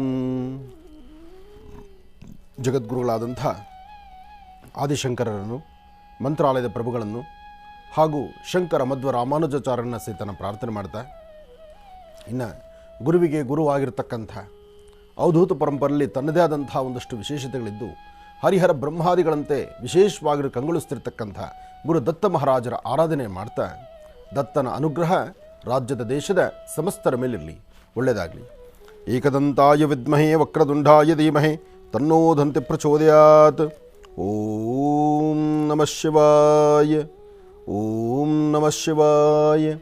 ಶ್ರೀ ಶೋಭಕೃತ್ ನಾಮ ಸಂವತ್ಸರೇ ದಕ್ಷಿಣಾಯನೇ ವರ್ಷ ಋತು ಅಧಿಕ ಶ್ರಾವಣ ಮಾಸ ಕೃಷ್ಣಪಕ್ಷ 10/8/2023 ಗುರುವಾರ, ನವಮಿ, ಕೃತಿಕಾ ನಕ್ಷತ್ರ. ನಕ್ಷತ್ರಚಾರ ಪ್ರಕಾರ ಚಂದ್ರ ಮತ್ತು ಗುರು ಇರ್ತಕ್ಕಂಥ ಆಸ್ಥಾನ ಮಹತ್ತರವಾಗಿರ್ತಕ್ಕಂಥ ಈ ಶುಭ ಸನ್ನಿವೇಶ. ಅದರಲ್ಲೂ ಇವತ್ತು ಕೃತಿಕ ನೋಡಿ, ಇವತ್ತು ಕೃತಿಕಾ ನಕ್ಷತ್ರ ಇರೋದ್ರಿಂದ ಇದನ್ನು ಸಾಕಷ್ಟು ವಲ್ಲಿ ದೇವಸೇನಾ ಸಮೇತ ಸುಬ್ರಹ್ಮಣ್ಯೇಶ್ವರರ ಅನುಗ್ರಹಕ್ಕೆ ಸಾಕಷ್ಟು ಜನ ಭಕ್ತರು ಆಯಾ ಪ್ರಾಂತ್ಯದಲ್ಲಿರ್ತಕ್ಕಂಥ ಸುಬ್ರಹ್ಮಣ್ಯೇಶ್ವರರ ದರ್ಶನಕ್ಕೆ ಬರ್ತಾರೆ. ಘಾಟಿ ಕ್ಷೇತ್ರಕ್ಕಾಗಲಿ, ಕುಕ್ಕೆ ಸುಬ್ರಹ್ಮಣ್ಯಕ್ಕಾಗಲಿ, ಅಥವಾ ವಿಶೇಷವಾಗಿರ್ತಕ್ಕಂಥ ನಾಗಲಮಡಿಕೆ ಆಗಲಿ, ಅಥವಾ ವಿದ್ರಾಶ್ವತ್ಥ ಆಗಲಿ, ಎಲ್ಲೆಲ್ಲಿ ನಾಗನ ವಿಶೇಷವಾಗಿರ್ತಕ್ಕಂತಹ ಆರಾಧನೆ ಮಾಡುವ ಸ್ಥಳಗಳಿದೆಯೋ ಅಲ್ಲಿ ವಿಶೇಷವಾದಂಥ ಅನುಷ್ಠಾನಗಳೇ ನಡೆಯುತ್ತೆ. ಹಾಗಾಗಿ ಇವತ್ತು ಕೃತಿಕ, ಆದರೆ ನಾಳೆ ಸಂಧ್ಯಾಕಾಲ, ನಾಳೆ ಸಂಜೆ ಮಹರ್ಷಿ ಮಂದಿರದಲ್ಲಿ ಶ್ರೀ ವಲ್ಲಿ ದೇವಸೇನಾ ಸಮೇತ ಸುಬ್ರಹ್ಮಣ್ಯೇಶ್ವರನಿಗೆ ಕಲ್ಯಾಣೋತ್ಸವ ಸಹಿತ ಏರ್ಪಾಡು ಮಾಡಿದ್ದೀವಿ. ನಾಳೆ ವಲ್ಲಿ ದೇವಸೇನಾ ಸಮೇತ ಶ್ರೀ ಸುಬ್ರಹ್ಮಣ್ಯೇಶ್ವರನಿಗೆ ಕಲ್ಯಾಣೋತ್ಸವವನ್ನು ನಾಳೆ ಸಂಧ್ಯಾಕಾಲ ಶುಕ್ರವಾರದ ಸಂಜೆ ಅಂದರೆ ಸರಿಸುಮಾರು 4:00 ಕಲ್ಯಾಣೋತ್ಸವವನ್ನು ಮಾಡ್ತಿದ್ದೇವೆ. ಕಲ್ಯಾಣೋತ್ಸವವನ್ನು ವೀಕ್ಷಣೆ ಮಾಡೋದಕ್ಕೆ ಬರ್ಬೋದು, ಭಗವಂತನ ದರ್ಶನ ಮಾಡಬಹುದು. ಅದಾದ ನಂತರ ಸ್ವಲ್ಪ ದಿನಗಳಲ್ಲೇ ನಮ್ಮ ನೇರ ಪ್ರಸಾರದಲ್ಲೂ ಸಹಿತ ತಾವು ನೋಡ್ತೀರಿ. ಒಳ್ಳೆಯದಾಗಲಿ. ಇನ್ನು ಇವತ್ತಿನ ದಿನದ ಕಾಯಕ ರಾಶಿಫಲವನ್ನು 2ನೇ ಭಾಗದಲ್ಲೇ ನಾನು ತೊಗೊಳ್ಬೇಕಾಗಿತ್ತು. ಸ್ವಲ್ಪ ಮುಂದಕ್ಕೆ ಸಮಯ ಬಂತು. ವಿಶೇಷ ಮಧ್ಯದಲ್ಲಿ ನಾನು ಯಾವುದಾದ್ರು ಒಂದು ವಿಚಾರ ತೊಗೊಂಡ್ರೆ ಆ ವಿಚಾರ ಹಾಗೇ ಮುಂದೆ ಹೋಗೋದ್ರಿಂದ ಈ ಥರ ಆಗ್ತಾಯಿದೆ. ಇರಲಿ. ಆದರೆ ಈ ಭಾನುವಾರ ಮಾತ್ರ ಮುಖದ ಮೇಲಿರ್ತಕ್ಕಂತಹ ಬಂಗು ಹೋಗಲಿಕ್ಕೆ ಒಂದು ಕಡೆಯಿಂದ ಗ್ರಹಗತಿಗಳು, ಮತ್ತೊಂದು ಕಡೆಯಿಂದ ಆಯುರ್ವೇದಿಕ್ಕು, ಅದಕ್ಕಿಂತ ಮುಖ್ಯವಾಗಿ ಈ ಬಂಗು ಏನಕ್ಕೆ ಬರುತ್ತೆ, ಅದು ಬಂದಾದ ಮೇಲೆ ನಾವು ಅದನ್ನು ಹೇಗೆ ಸರಿಪಡಿಸ್ಕೋಬೇಕು, ನಾವು ಔಷಧಿಯನ್ನು ಎಷ್ಟು ದಿವಸ ಮಾಡಬೇಕು. ಹಿಂದೆ ಹಿರಿಯರು ಹೇಳೋರು, ಬಂಗು ಬಂದಂತಹ ಮುಖವನ್ನು ನೋಡಲಿಕ್ಕೆ ಕನ್ನಡಿಯನ್ನು ಪ್ರತ್ಯೇಕವಾಗಿ ಇಟ್ಕೊಳ್ಳಿ ಅಂತ ಹೇಳೋರು. ಅಂದರೆ ಮನೆಗೆ ಒಬ್ಬರಿಗೆ ಬಂಗು ಬಂತು ಅಂದರೆ ಅವರಿಗೆ ಪ್ರತ್ಯೇಕವಾದಂಥ ಕನ್ನಡಿಯಲ್ಲಿ ಅವ್ರ ಮುಖ ನೋಡ್ಕೊಳ್ಳೋರು. ಅಂದರೆ ಅವ್ರು ರೆಡಿ ಆಗಬೇಕಾದ್ರೆ ಆ ಕನ್ನಡಿ ಎಲ್ಲರ ಮುಖ ನೋಡ್ತಿರಲಿಲ್ಲ. ಉದ್ದೇಶ ಗ್ರಹಸ್ಥಿತಿಗಳಿಂದ ಬಂದಂತಹ ಬಂಗು ಮತ್ತೊಬ್ಬರಿಗೆ ಎಲ್ಲಿ ಅದರಿಂದ ದೋಷ ಬರುತ್ತೋ ಎಂಬತಕ್ಕಂಥ ಚಿಂತನೆ ಅಂದಿತ್ತು. ಆದರೆ ಇಂದಲ್ಲ. ಆಮೇಲೆ ಯಾವುದೇ ಗ್ರಹಗತಿಗಳಲ್ಲಾಗುವಂತಹ ವ್ಯತ್ಯಾಸ, ಬಂಗು ಬರುವಾಗ ಒಂದು ತರಹ, ಹೋಗುವಾಗ ಮತ್ತೊಂದು ತರಹ ಅಂತಿತ್ತು. ಕೆಲವರಿಗೆ ಬರುವಾಗ ಭಾರಿ ಕಷ್ಟ ಕೊಡುತ್ತೆ. ಕಷ್ಟ ಅಂದರೆ ಅಷ್ಟಿಷ್ಟಲ್ಲ, ಅಷ್ಟು ಕಷ್ಟ ಕೊಡುತ್ತೆ. ನಿಷ್ಠೂರ ಮಾಡುತ್ತೆ, ಮನೆ ಮಠ ಬಿಡಿಸುತ್ತೆ, ಗ್ರಹಗತಿಗಳು ಸರಿ ಇಲ್ದಂಗೆ ಮಾಡುತ್ತೆ. ಎಲ್ಲಕ್ಕಿಂತ ಮುಖ್ಯವಾಗಿ ದಂಪತಿಗಳಲ್ಲಿ ಮತ್ತು ಮದುವೆ ಆಗದಿರತಕ್ಕಂಥವರಲ್ಲಿ ಬೇಕಾದಷ್ಟು ಸಮಸ್ಯೆ ತರುತ್ತೆ. ಆದರೆ ಹೊರಡುವಾಗ ಮಾತ್ರ ಸಮೃದ್ಧಿತನ ತರುತ್ತೆ, ಎಲ್ಲವೂ ಅನುಕೂಲ ಮಾಡಿಕೊಡುತ್ತೆ. ಅಂದರೆ ಅದು ಮನುಷ್ಯನ ಗ್ರಹಗತಿಗಳಿಂದ ಆಗುವಂಥದ್ದು ಇರುತ್ತೆ. ಆದರೆ ಅದಕ್ಕೆ ಸೂಕ್ತವಾದಂತಹ ಔಷಧಿ ಬೇಕಲ್ಲ. ಆ ಔಷಧಿಯ ಕ್ರಮ ಭಾನುವಾರದ ಸಂಚಿಕೆಯಲ್ಲಿ ಶ್ರೀನಿವಾಸ್ ಶರ್ಮಾರವರಿಂದ ನೀವು ತಿಳ್ಕೊಳ್ಬೋದು. ಅದ್ಧೂರಿತವಾದಂಥದ್ದು. ಯಾಕೆಂದರೆ ಮುಖದ ವರ್ಚಸ್ಸು ಪ್ರತಿಯೊಬ್ಬರೂ ಚೆನ್ನಾಗಿರಬೇಕು ಅಂತ ಅಪೇಕ್ಷೆ ಪಡೋದು ಖಂಡಿತ ತಪ್ಪಲ್ಲ. ನಿಮ್ಮ ಮುಖದ ವರ್ಚಸ್ಸು ನೋಡಿ, ಸಣ್ಣ ಮಕ್ಕಳಲ್ಲಿ ತಾಯಿ ಗರ್ಭದಿಂದ ಹೊರಬಂದಂಥ ಮಕ್ಕಳು, ಆ ಮಕ್ಕಳು ಒಂದು 12 ವರ್ಷದವರೆಗೂ ಅವ್ರ ಮುಖಕ್ಕೆ ಎಷ್ಟು ಆನಂದವಾಗಿರುತ್ತೆ. ಆ ಮುಖಕ್ಕೆ ಯಾವುದೇ ಒಂದು ಮೇಕಪ್ ಇರಲ್ಲ, ಯಾವುದೇ ಒಂದು ಕ್ರೀಮ್ ಇಲ್ಲ, ಯಾವುದೇ ಒಂದು ಪೌಡರ್ ಇಲ್ಲ. ಮಕ್ಕಳಿಗೆ ಎಷ್ಟು ಲಕ್ಷಣವಾಗಿ ಕಾಣುತ್ತೆ.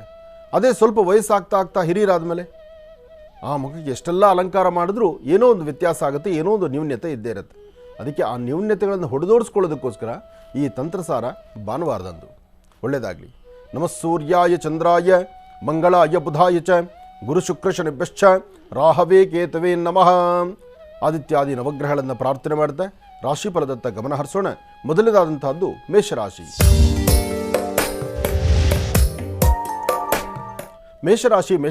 ಮೇಷರಾಶಿ ಮೇಷಲಗ್ನದಲ್ಲಿರ್ತಕ್ಕಂಥವ್ರಿಗೆ ಬುಧ ಮತ್ತು ಚಂದ್ರ ಇರ್ತಕ್ಕಂಥ ಆಸ್ಥಾನ, ಗುರು ಮತ್ತು ಶುಕ್ರ ಇರ್ತಕ್ಕಂಥ ಆಸ್ಥಾನ ಚೆನ್ನಾಗಿದೆ. ಶುಕ್ರನ ಅನುಗ್ರಹದಿಂದ ಇಷ್ಟಾರ್ಥವನ್ನು ಸಿದ್ಧಿಪಡಿಸ್ಕೊಳ್ಬೋದು. ಫಲಾಫಲಗಳನ್ನು ಸಿದ್ಧಿಪಡಿಸ್ಕೊಂಡು ಯೋಗ ಫಲವನ್ನು ಸಿದ್ಧಿಪಡಿಸ್ಕೊಳ್ಳುವಂಥ ಅದೃಷ್ಟ ನಿಮ್ಮದಾಗುತ್ತೆ.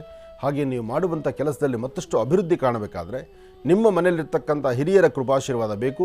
ಜೊತೆಗೆ ಇವತ್ತು ತಾವಿಷ್ಟೇ ಜ್ಞಾನವಂತರಾದರೂ ಮತ್ತೊಬ್ಬರ ಮಾರ್ಗದರ್ಶನದಿಂದ ಒಂದು ಹೆಜ್ಜೆ ಮುಂದೆ ಹಾಕುವಂಥದ್ದು ಭಾಳ ಉತ್ತಮ. ಹಾಗೆ ಮಾಡುವ ಕೆಲಸಗಳನ್ನು ಅರ್ಥಪೂರ್ಣವಾಗಿ ಕಾರ್ಯಸಿದ್ಧಿ ಮಾಡ್ಕೊಳ್ಬೇಕಾದ್ರೆ ಗುರು ಹಿರಿಯರ ಅನುಗ್ರಹ ಬಹಳ ಮುಖ್ಯವಾಗಿರ್ತಕ್ಕಂಥದ್ದು. ಯಾವುದೇ ಕೆಲಸ ಕಾರ್ಯ ಮಾಡಬೇಕಾದ್ರೂ ಇವತ್ತಿನ ದಿವಸ ಒಂದಿಷ್ಟು ಆಲೋಚನೆ ಮಾಡಿ ಒಂದು ಹೆಜ್ಜೆ ಮುಂದಕ್ಕಾಗಿ. ಸಡನ್ನಾಗಿ ದುಡುಕಿ ತೀರ್ಮಾನ ತಂದ್ಕೋಬೇಡಿ ಮೇಷರಾಶಿಯವರು. ಯಾಕೆಂದರೆ ಮೇಷರಾಶಿಯವರ ಫಲ ಇವತ್ತು ಸ್ವಲ್ಪ ಮಟ್ಟಿಗೆ ಸಮಸ್ಯೆಗಳು ನೋಡುತ್ತೆ, ಲಾಭವೂ ಇದೆ. ಅದರಲ್ಲೂ ಕೃತಿಕಾ ನಕ್ಷತ್ರ ಇವತ್ತಿನ ಜನ್ಮ ನಕ್ಷತ್ರ, ಇವತ್ತಿನ ನಕ್ಷತ್ರ ಕೃತಿಕಾ. ಆದ್ದರಿಂದ ಮೇಷರಾಶಿಯವರಿಗೆ ಒಂದಿಷ್ಟು ಆಲೋಚನೆ ಇಲ್ದಿರ ವ್ಯವಹಾರ ಮಾಡಿದ್ರೆ ಸಮಸ್ಯೆ ಎಂಬತಕ್ಕಂಥದ್ದು ಕಟ್ಟಿಟ್ಟ ಬುತ್ತಿ. ಹಾಗೆ ಆರೋಗ್ಯದಲ್ಲಿ ಸಣ್ಣ ಪುಟ್ಟ ವ್ಯತ್ಯಾಸ ಆಗುತ್ತೆ. ಗಂಟ್ಲಿಗೆ ಸಂಬಂಧಪಟ್ಟದ್ದು, ಚರ್ಮಕ್ಕೆ ಸಂಬಂಧಪಟ್ಟದ್ದು, ಪಾದಗಳು ಉರಿ ಬರ್ತಕ್ಕಂಥದ್ದು ಮತ್ತು ಕಿವಿ ಹಿಂಭಾಗ ನೋವು ಬರ್ತಕ್ಕಂಥದ್ದು ಇದೆಲ್ಲ ಇರುತ್ತೆ. ಇದಕ್ಕೆ ಗಾಬರಿ ಪಡಬೇಡಿ, ಭಯ ಪಡಬೇಡಿ. ಇದಕ್ಕೆ ಅಂತ ನಾವು ವೈದ್ಯರ ಸಲಹೆ ಬೇಕಾಗಿಲ್ಲ. ಇವತ್ತು ಸಂಜೆ ವೇಳೆಗೆ ಅದೆಲ್ಲ ಸರಿ ಹೋಗ್ಬಿಡುತ್ತೆ. ಬೆಳಿಗ್ಗೆ ಪ್ರಾರಂಭದಲ್ಲಿ ಇಷ್ಟು ಸಮಸ್ಯೆ ಹೊತ್ತರೆ ಸಂಜೆ ಸೂರ್ಯಾಸ್ತಮದ ಒಳಗೆ ಎಲ್ಲವೂ ಸರಿ ಹೋಗುತ್ತೆ. ಇದು ಇವತ್ತು ನಡೆಯುವಂಥ ಭವಿಷ್ಯ. ಇನ್ನು ವೃಷಭ ರಾಶಿ.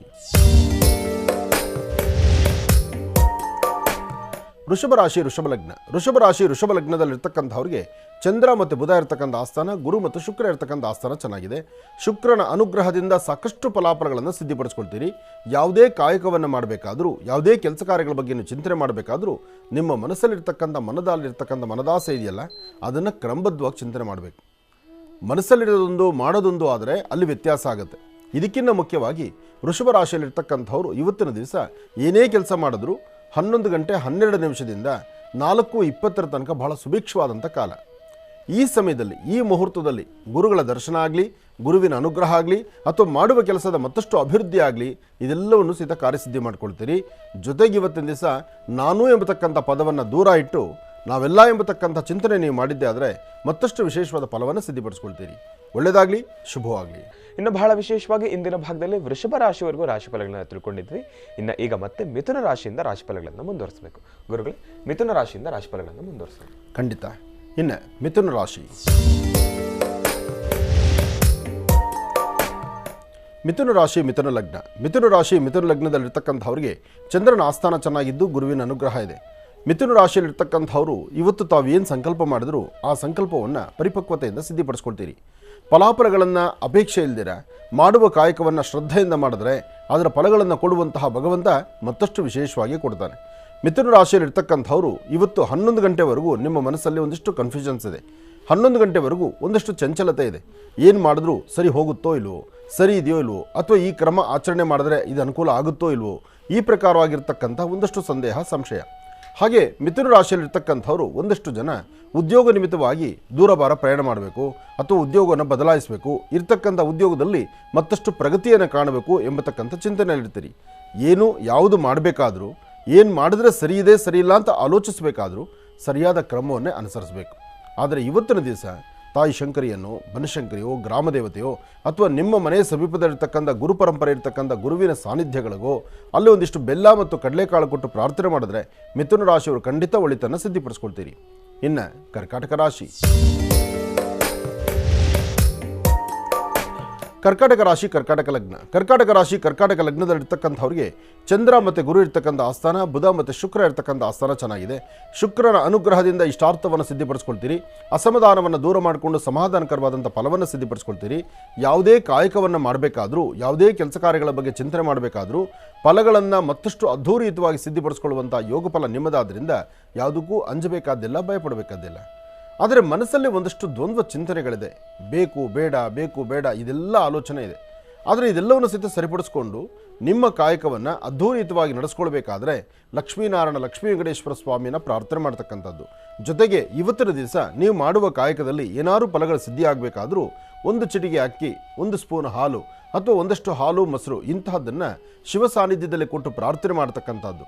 ಅಥವಾ ಯಾರಾದರೂ ವಯಸ್ಸಾಗಿರ್ತಕ್ಕಂಥ ವೃದ್ಧರಿಗೆ ಒಂದಷ್ಟು ಹಾಲು, ಹಣ್ಣು ಇಂಥದ್ದನ್ನು ಕೊಟ್ಟು ಪ್ರಾರ್ಥನೆ ಮಾಡೋದ್ರಿಂದ ಕರ್ಕಾಟಕ ರಾಶಿಯವರಿಗೆ ಸಂಭವಿಸುವಂಥ ಬಂದೊದಗುವಂಥ ಗಂಡಾಂತರಗಳನ್ನು ದೂರ ಮಾಡಿಕೊಂಡು ಸಮಾಧಾನಕರವಾದಂಥ ಫಲವನ್ನು ಸಿದ್ಧಿಪಡಿಸ್ಕೊಳ್ತೀರಿ. ಉದ್ಯೋಗದ ನಿಮಿತ್ತವಾಗಿ ಏನು ಪ್ರಯತ್ನ ಪಟ್ಟರೂ ಇವತ್ತಷ್ಟು ನೀವು ಅಂದ್ಕೊಂಡಷ್ಟು ಆಗೋದಿಲ್ಲ. ಆದರೆ ಇವತ್ತಿನ ಕಾಯಕವನ್ನು ನಾಳೆಗೆ ಹಾಕ್ಕೊಂಡ್ರೆ ಖಂಡಿತ ಒಳ್ಳೆ ಫಲವನ್ನೇ ಸಿದ್ಧಿಪಡಿಸ್ಕೊಳ್ತೀರಿ. ಒಳ್ಳೆಯದಾಗಲಿ, ಶುಭವಾಗಲಿ. ಇನ್ನು ಸಿಂಹರಾಶಿ. ಸಿಂಹರಾಶಿ, ಸಿಂಹಲಗ್ನ. ಸಿಂಹರಾಶಿ, ಸಿಂಹಲಗ್ನದಲ್ಲಿರ್ತಕ್ಕಂಥವ್ರಿಗೆ ಪ್ರಾರಂಭಿಕ ಹಂತದಲ್ಲೇ ಆರೋಗ್ಯದಲ್ಲಿ ಸಣ್ಣ ಪುಟ್ಟ ವ್ಯತ್ಯಾಸ, ಮನಸ್ಸು ನೆಮ್ಮದಿ ಇರೋದಿಲ್ಲ, ಅಧಿಕವಾದಂಥ ಚಿಂತನೆ, ಬೇರೆ ಬೇರೆ ಥರ ಆಲೋಚನೆಗಳು, ಏನು ಮಾಡಬೇಕು ಅಂದ್ಕೊಂಡ್ರೂ ಯಾವುದೂ ಮಾಡಲಿಕ್ಕೆ ಆಗುತ್ತೋ ಇಲ್ವೋ ಎಂಬತಕ್ಕಂಥ ಒಂದಿಷ್ಟು ಅಸಮಾಧಾನ. ಆದರೆ ಒಂದಂತೂ ಸತ್ಯ, ಇವತ್ತು ನಿಮ್ಮ ಚಿಂತನೆ, ತಾವು ಆಲೋಚನೆ ಏನು ಮಾಡ್ತಿದ್ದೀರೋ, ಏನು ಮಾಡಬೇಕು ಅಂದ್ಕೊಂಡಿದ್ದೀರೋ ಅದರ ಫಲಗಳನ್ನು ಖಂಡಿತ ಸಿದ್ಧಿಪಡಿಸ್ಕೊಳ್ತೀನಿ.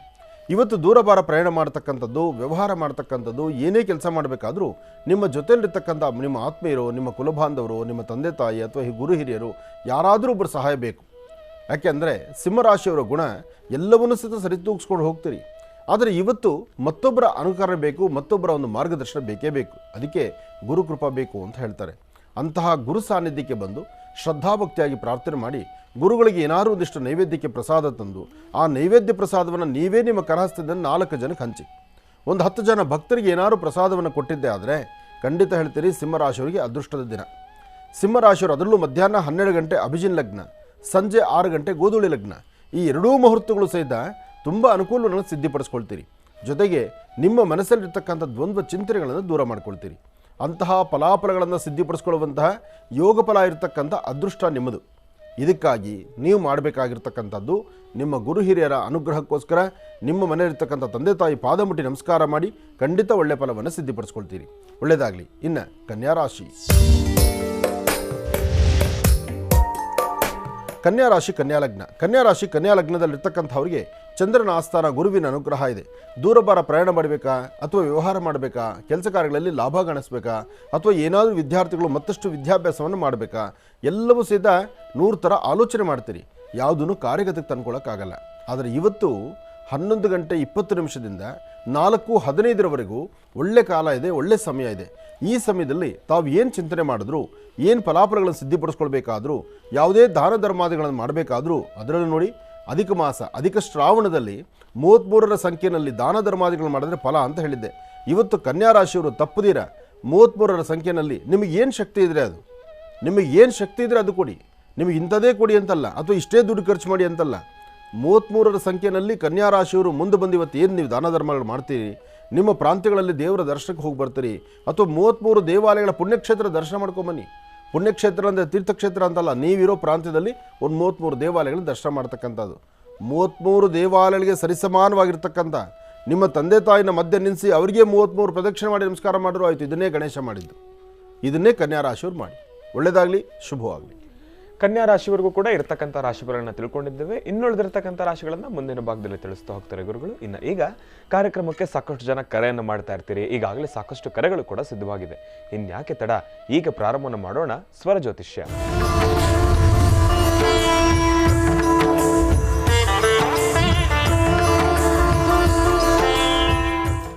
ಬನ್ನಿ ಕಾರ್ಯಕ್ರಮಕ್ಕೆ ಮೊದಲು ಯಾರು ಕರೆ ಮಾಡಿದ್ದಾರೆ ಅನ್ನೋದನ್ನ ತಿಳ್ಕೊಳ್ಳೋಣ. ಹಲೋ ಹಲೋ ಅಮ್ಮ, ನಮಸ್ತೆ, ಚೆನ್ನಾಗಿದ್ದೀರಾ? ಗುರುಜಿ ನಮಸ್ತೆ, ಕೋಟಿ ಗುರುಜಿ. ನಮಸ್ತೆ ಅಮ್ಮ, ನಮಸ್ತೆ. ಬಹಳ ತುಂಬಾ ಖುಷಿ ಸಂತೋಷವಾಗಿದ್ದೀರಿ. ಆಗ್ತಾ ಇದೆ ಗುರುಜಿ, 2 ವರ್ಷದಿಂದ ಕಾಲ್ ಮಾಡ್ತಾ ಇದ್ದೀನಿ. ಓ, ಇವತ್ತು ನಿಮ್ಗೆ ಅದೃಷ್ಟ ಸಿಕ್ಕಿದೆ. ಗುರುಗಳ ಅನುಗ್ರಹ ನಿಮ್ಗೆ ಚೆನ್ನಾಗಿರ್ಲಿ ತಾಯಿ. ಹಾ ಗುರುಜಿ. ಅಮ್ಮ, ಎಲ್ಲಿಂದ ಕರೆ ಮಾಡ್ತಿದ್ದೀರಿ? ಗುರುಜಿ ನನ್ನ ಹೆಸರು ಪಲ್ಲವಿ ಅಂತ. ಹಾ ಹಾ ಹಾ, ನಿಮ್ಮ ಹೆಸರು ಪಲ್ಲವಿ ಅಂತ ಹೇಳಿ. ಊರ್ ಬೇಡವಾ? ಬೇಡ. ಆಯ್ತು ತಾಯಿ, ಇರ್ಲಿ. ಯಾರ ಬಗ್ಗೆ ತಿಳ್ಕೊಳ್ಬೇಕಾಗಿತ್ತು? ನಮ್ಮ ಮಗನ್ ಬಗ್ಗೆನೇ ಕೇಳ್ಬೇಕಾಗಿತ್ತು. ಆಯ್ತು ತಾಯಿ, ಸಂತೋಷ. ಗುರುಜಿಯವ್ರು ನಮ್ಮ ಜೊತೆ ಇದ್ದಾರೆ, ಮಾತಾಡಿಮ್ಮ. ಹಲೋ ಹಲೋ, ನಮಸ್ತೆ ಗುರುಜಿ. ನಮಸ್ತೆ ತಾಯಿ, ಹೇಳು ಮಗು. ಮುಂದೆ ಗುರುಜಿ, ನಮ್ಮ ಅಮ್ಮನ ತಮ್ಮಂಗೆ ಕೊಟ್ಟು ನಾನು ಮದ್ವೆ ಮಾಡಿದ್ರು. ಇವಾಗ 9 ವರ್ಷ ಆಯ್ತು. ಅವ್ರು ನನ್ನ ಜೊತೆ ಚೆನ್ನಾಗಿದ್ದಿದ್ದೆ 1 ವರ್ಷ ಅಷ್ಟೇ ಗುರುಜಿ. ನನ್ನ ಮಗು ಪ್ರೆಗ್ನೆನ್ಸಿ ಆದ ತಕ್ಷಣ ಸುಮ್ಮನೆ ಕಿರಿಕಿರಿ, ಜಗಳ, ಬರೀ ಅನುಮಾನ ಈ ತರ ಮಾಡ್ಕೊಂತ ಹೊಡಿಯೋದು ಆ ತರ ಎಲ್ಲ ಮಾಡ್ತಿದ್ರು ಗುರುಜಿ. ಹಂಗ ನಾನು ತವ್ರ ಮನೆಗ್ ಬಂದು ಇವಾಗ ನಾನು ಅದು ಇದೇ ಊರಲ್ಲಿ ಅವ್ರ ಎದುರಿಗೆ ಇಟ್ಕೊಂಡು ನಾನು ದುಡ್ಕೊಂಡ್ ತಿಂತಾ ಇದೀನಿ ಗುರುಜಿ, ಸ್ಕೂಲ್ ಕೆಲ್ಸಕ್ ಹೋಗಂತ. ಅದೇ ನನ್ ಮಗನ್ ಭವಿಷ್ಯ ಮುಂದೆ ಏನು ಅನ್ನೋದು ಗೊತ್ತಾಗ್ತಿಲ್ಲ ಗುರುಜಿ. ಅಮ್ಮ, 1 ವರ್ಷ ಬಿಟ್ಟು ಅದಾದ ನಂತರ ಇಲ್ಲಿವರೆಗೂ ನೀವು ಜೊತೆಲಿಲ್ವಾ?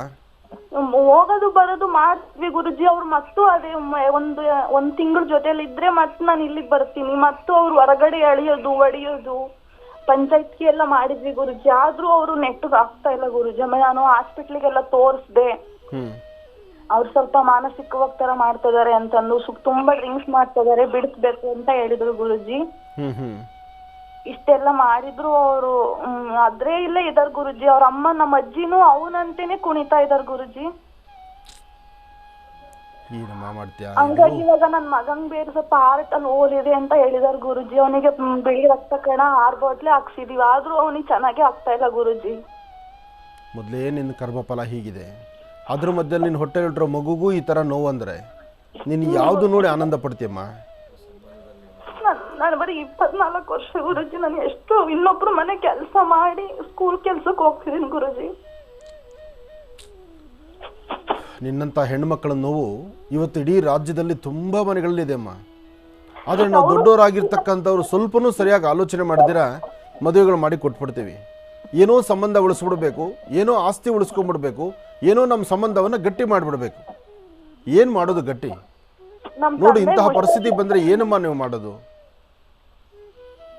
ನೀನು ಬಾಧೆ ನೋಡ್ತಿದ್ರೆ ನಿನ್ನೊಬ್ಬಳು ಸಮಸ್ಯೆ ಅಲ್ಲಮ್ಮ, ನಿಂತರ ಹೆಣ್ಮಕ್ಳು ನನಗೆ ಎದುರು ಇತ್ತೀಚೆಗಂತೂ ನಮ್ಮ ಆಶ್ರಮಕ್ಕೆ ಬರುವಂಥ ಜನಸಂಖ್ಯೆನೂ ಜಾಸ್ತಿ ಇದೆ. ಬರೋದ್ರಲ್ಲಿ ಒಂದಷ್ಟು ಜನ ಎಲ್ಲ ಬರೀ ಈ ನೋವುಗಳೇ ಹೇಳ್ತಿರ್ತಾರೆ. ನಾವು ಸಂಬಂಧದಲ್ಲಿ ಮದುವೆ ಆದ್ವಿ, ನಮ್ದು ಈ ಥರ ಆಯಿತು, ನಮ್ದು ಈ ಥರ ಆಯಿತು, ಹೀಗಿದೆ ಹೀಗಿದೆ. ಅದು ಹುಟ್ಟೋ ಮಕ್ಕಳು ನೋಡ್ರೆ ಒಂದಲ್ಲ ಒಂಥರ ಐಬಾಗುವಂಥದ್ದು, ಒಂದಷ್ಟು ಸಮಸ್ಯೆಗಳು ಎದುರಾಗುವಂಥದ್ದು. ಅದೇ ಗುರುಜಿ, ಅವ್ನು ಯಾವಾಗ ಚೆನ್ನಾಗ್ ಆಗ್ತಾನೆ ಅನ್ನೋದೇ ಗೊತ್ತಾಗ್ತಾ ಇಲ್ಲ ಗುರುಜಿ. ಆಮೇಲೆ ಅವ್ನಿಗೆ ವಿದ್ಯೆನೂ ಇಲ್ಲ ಗುರುಜಿ. ಹಂಗ ನನ್ ಮುಂದೆ ನನ್ನ ಜೀವನ ನಾನು ಯಾವಾಗ ಚೆನ್ನಾಗ್ ಆಗ್ತೀನಿ ಅನ್ನೋದು. ಈಗ ನಿನ್ನ ಮಗನಿಗೆ ಎಷ್ಟು ವರ್ಷ ಅಮ್ಮ? ಇವಾಗ 7 ವರ್ಷ ನಡೀತಾ ಇದೆ ಗುರುಜಿ. ಶಾಲೆಗೆ ಹಾಕಿದೆ ತಾನೆ? ಹಾ ಗುರುಜಿ, ಸ್ಕೂಲ್ಗೆ ಹೋಗ್ತಿದ್ದಾನೆ, 2nd ಸ್ಟ್ಯಾಂಡರ್ಡ್ ಗುರುಜಿ. ಚೆನ್ನಾಗಿ ಓದಿಸು. ನೋಡು, ಅವನಿಗೆ ನೀನು ಕೊಡಬೇಕಾಗಿರ್ತಕ್ಕಂಥದ್ದು ಆಸ್ತಿ ಅಂತಸ್ತಲ್ಲ, ಒಳ್ಳೆ ಜ್ಞಾನ, ಒಳ್ಳೆ ವಿದ್ಯೆ ಕೊಡಬೇಕು. ಅವನ್ನ ಒಳ್ಳೆ ವಿದ್ಯಾವಂತನ ಮಾಡು. ಸರ್ಕಾರಿ ಶಾಲೆಯಲ್ಲಿ ಹಾಕಿದ್ರೂ ಸಹಿತ ಒಂದಷ್ಟು ಟ್ಯೂಷನ್ಗೂ ಹಾಕು. ಮತ್ತೆ ಅವನಿಗೆ ಏನು ಹೆಚ್ಚು ಅಭ್ಯಾಸ ಆಗುತ್ತೆ, ಅವನಿಗೆ ಯಾವುದ್ರ ಬಗ್ಗೆ ಇಷ್ಟಪಡ್ತಾನೆ, ಸಂಗೀತ ಇರ್ಬೋದು, ನೃತ್ಯ ಆಗಿರ್ಬೋದು, ಚಿತ್ರಕಲೆ ಆಗಿರ್ಬೋದು, ಯಾವುದು ಅವನು ಇಷ್ಟಪಡ್ತಾನೋ ಅದ್ರ ಕಡೆ ಸ್ವಲ್ಪ ಸಪೋರ್ಟ್ ಮಾಡು. ನೋಡಮ್ಮ, ನೀನು ಇನ್ನೊಬ್ಬರ ಮನೆ ಕೆಲಸ ಮಾಡ್ತಾ ನಿನ್ನ ಮಗುನ ಸಾಕಬೇಕು ಅನ್ನೋ ಚಿಂತನೆಯಲ್ಲಿದೆಯಾ? ಆ ಕೆಲಸ ಮಾಡೋದ್ರಲ್ಲ ಇನ್ನೊಂದು ಸ್ವಲ್ಪ ಹೆಚ್ಚು ಕಷ್ಟಪಟ್ಟು ಆ ಮಗು ಇನ್ನಷ್ಟು ಜ್ಞಾನ ತುಂಬು. ನೀನು ಜನ್ಮ ಕೊಟ್ಟಿರ್ತಕ್ಕಂಥ ತಂದೆ ಆತನಿಗಿರಬೇಕು ಈ ಚಿಂತನೆ. ಆ ಚಿಂತನೆ ಇಲ್ದಿದ್ದಾಗ ಹೆತ್ತ ತಾಯಿ ಜನ್ಮ ಕೊಟ್ಟವಳು ತಾನು ಗರ್ಭದಲ್ಲಿರ್ತಕ್ಕಂಥ ಗರ್ಭ ಸೀಳಿಸಿ ಮಗುಗೆ ಜನ್ಮ ಕೊಟ್ಟಿದೆಯಲ್ಲ, ಅದ್ರ ಹಣೆ ಬರ ಅನುಭವಿಸ್ಲೇಬೇಕಮ್ಮ. ಆದರೂ ನಿನ್ನ ಸ್ವರತರಂಗ ಚೆನ್ನಾಗಿದೆ, ನೀನು ಭಯಪಡಬೇಡ, ಧೈರ್ಯವಾಗಿರು. ಇವಾಗ ಏನು ಸಮಸ್ಯೆ ನೋಡ್ತಿದ್ಯೋ, ಏನು ಕಷ್ಟ ನೋಡ್ತಿದ್ಯೋ, ಅತಿ ಶೀಘ್ರದಲ್ಲೇ ನೀನು ತುಂಬ ಚೆನ್ನಾಗಿರ್ತೀಯ. ನೀನು ಒಳ್ಳೆ ಬದುಕು ಕಾಣ್ತೀಯ. ನೀನು ಒಳ್ಳೆ ಬದುಕು ನಿನ್ನ ಸ್ವರದಲ್ಲಿ ನನಗೆ ಕಾಣ್ತಾ ಇದೆ. ನೀನು ಧೈರ್ಯವಾಗಿರಮ್ಮ. ನೀನು ಒಳ್ಳೇದಾಗಲಿ ಅಂತ ನಾನು ಲಕ್ಷ್ಮೀ ಬೋರಹನ ಪ್ರಾರ್ಥನೆ ಮಾಡ್ತೇನೆ. ಯಾವ ಅನುಷ್ಠಾನ ಮಾಡೋದಕ್ಕೆ ಹೋಗ್ಬೇಡ. ಪ್ರತಿ ದಿವಸ ಬೆಳಗ್ಗೆ ಎದ್ದು ದೇವ್ರಿಗೆ ಒಂದು ನಮಸ್ಕಾರ ಮಾಡಿ ನಿನ್ನ ಕೆಲಸ ಶುರು ಮಾಡು. ಒಳ್ಳೇದಾಗಲಿ. ಇನ್ನು ಬಹಳ ವಿಶೇಷವಾಗಿ ಇಂದಿನ ಭಾಗದಲ್ಲಿ ಕನ್ಯಾ ರಾಶಿವರೆಗೂ ರಾಶಿಫಲಗಳನ್ನು ತಿಳ್ಕೊಂಡಿದ್ದೇವೆ. ಇನ್ನು ಈಗ ತುಲಾ ರಾಶಿಯಿಂದ ರಾಶಿಫಲಗಳನ್ನು ಮುಂದುವರಿಸಬೇಕು. ಗುರುಗಳೇ, ತುಲಾ ರಾಶಿಯಿಂದ ರಾಶಿಫಲಗಳನ್ನು ಮುಂದುವರಿಸೋಣ. ಖಂಡಿತ. ಇನ್ನು ತುಲಾ ರಾಶಿ.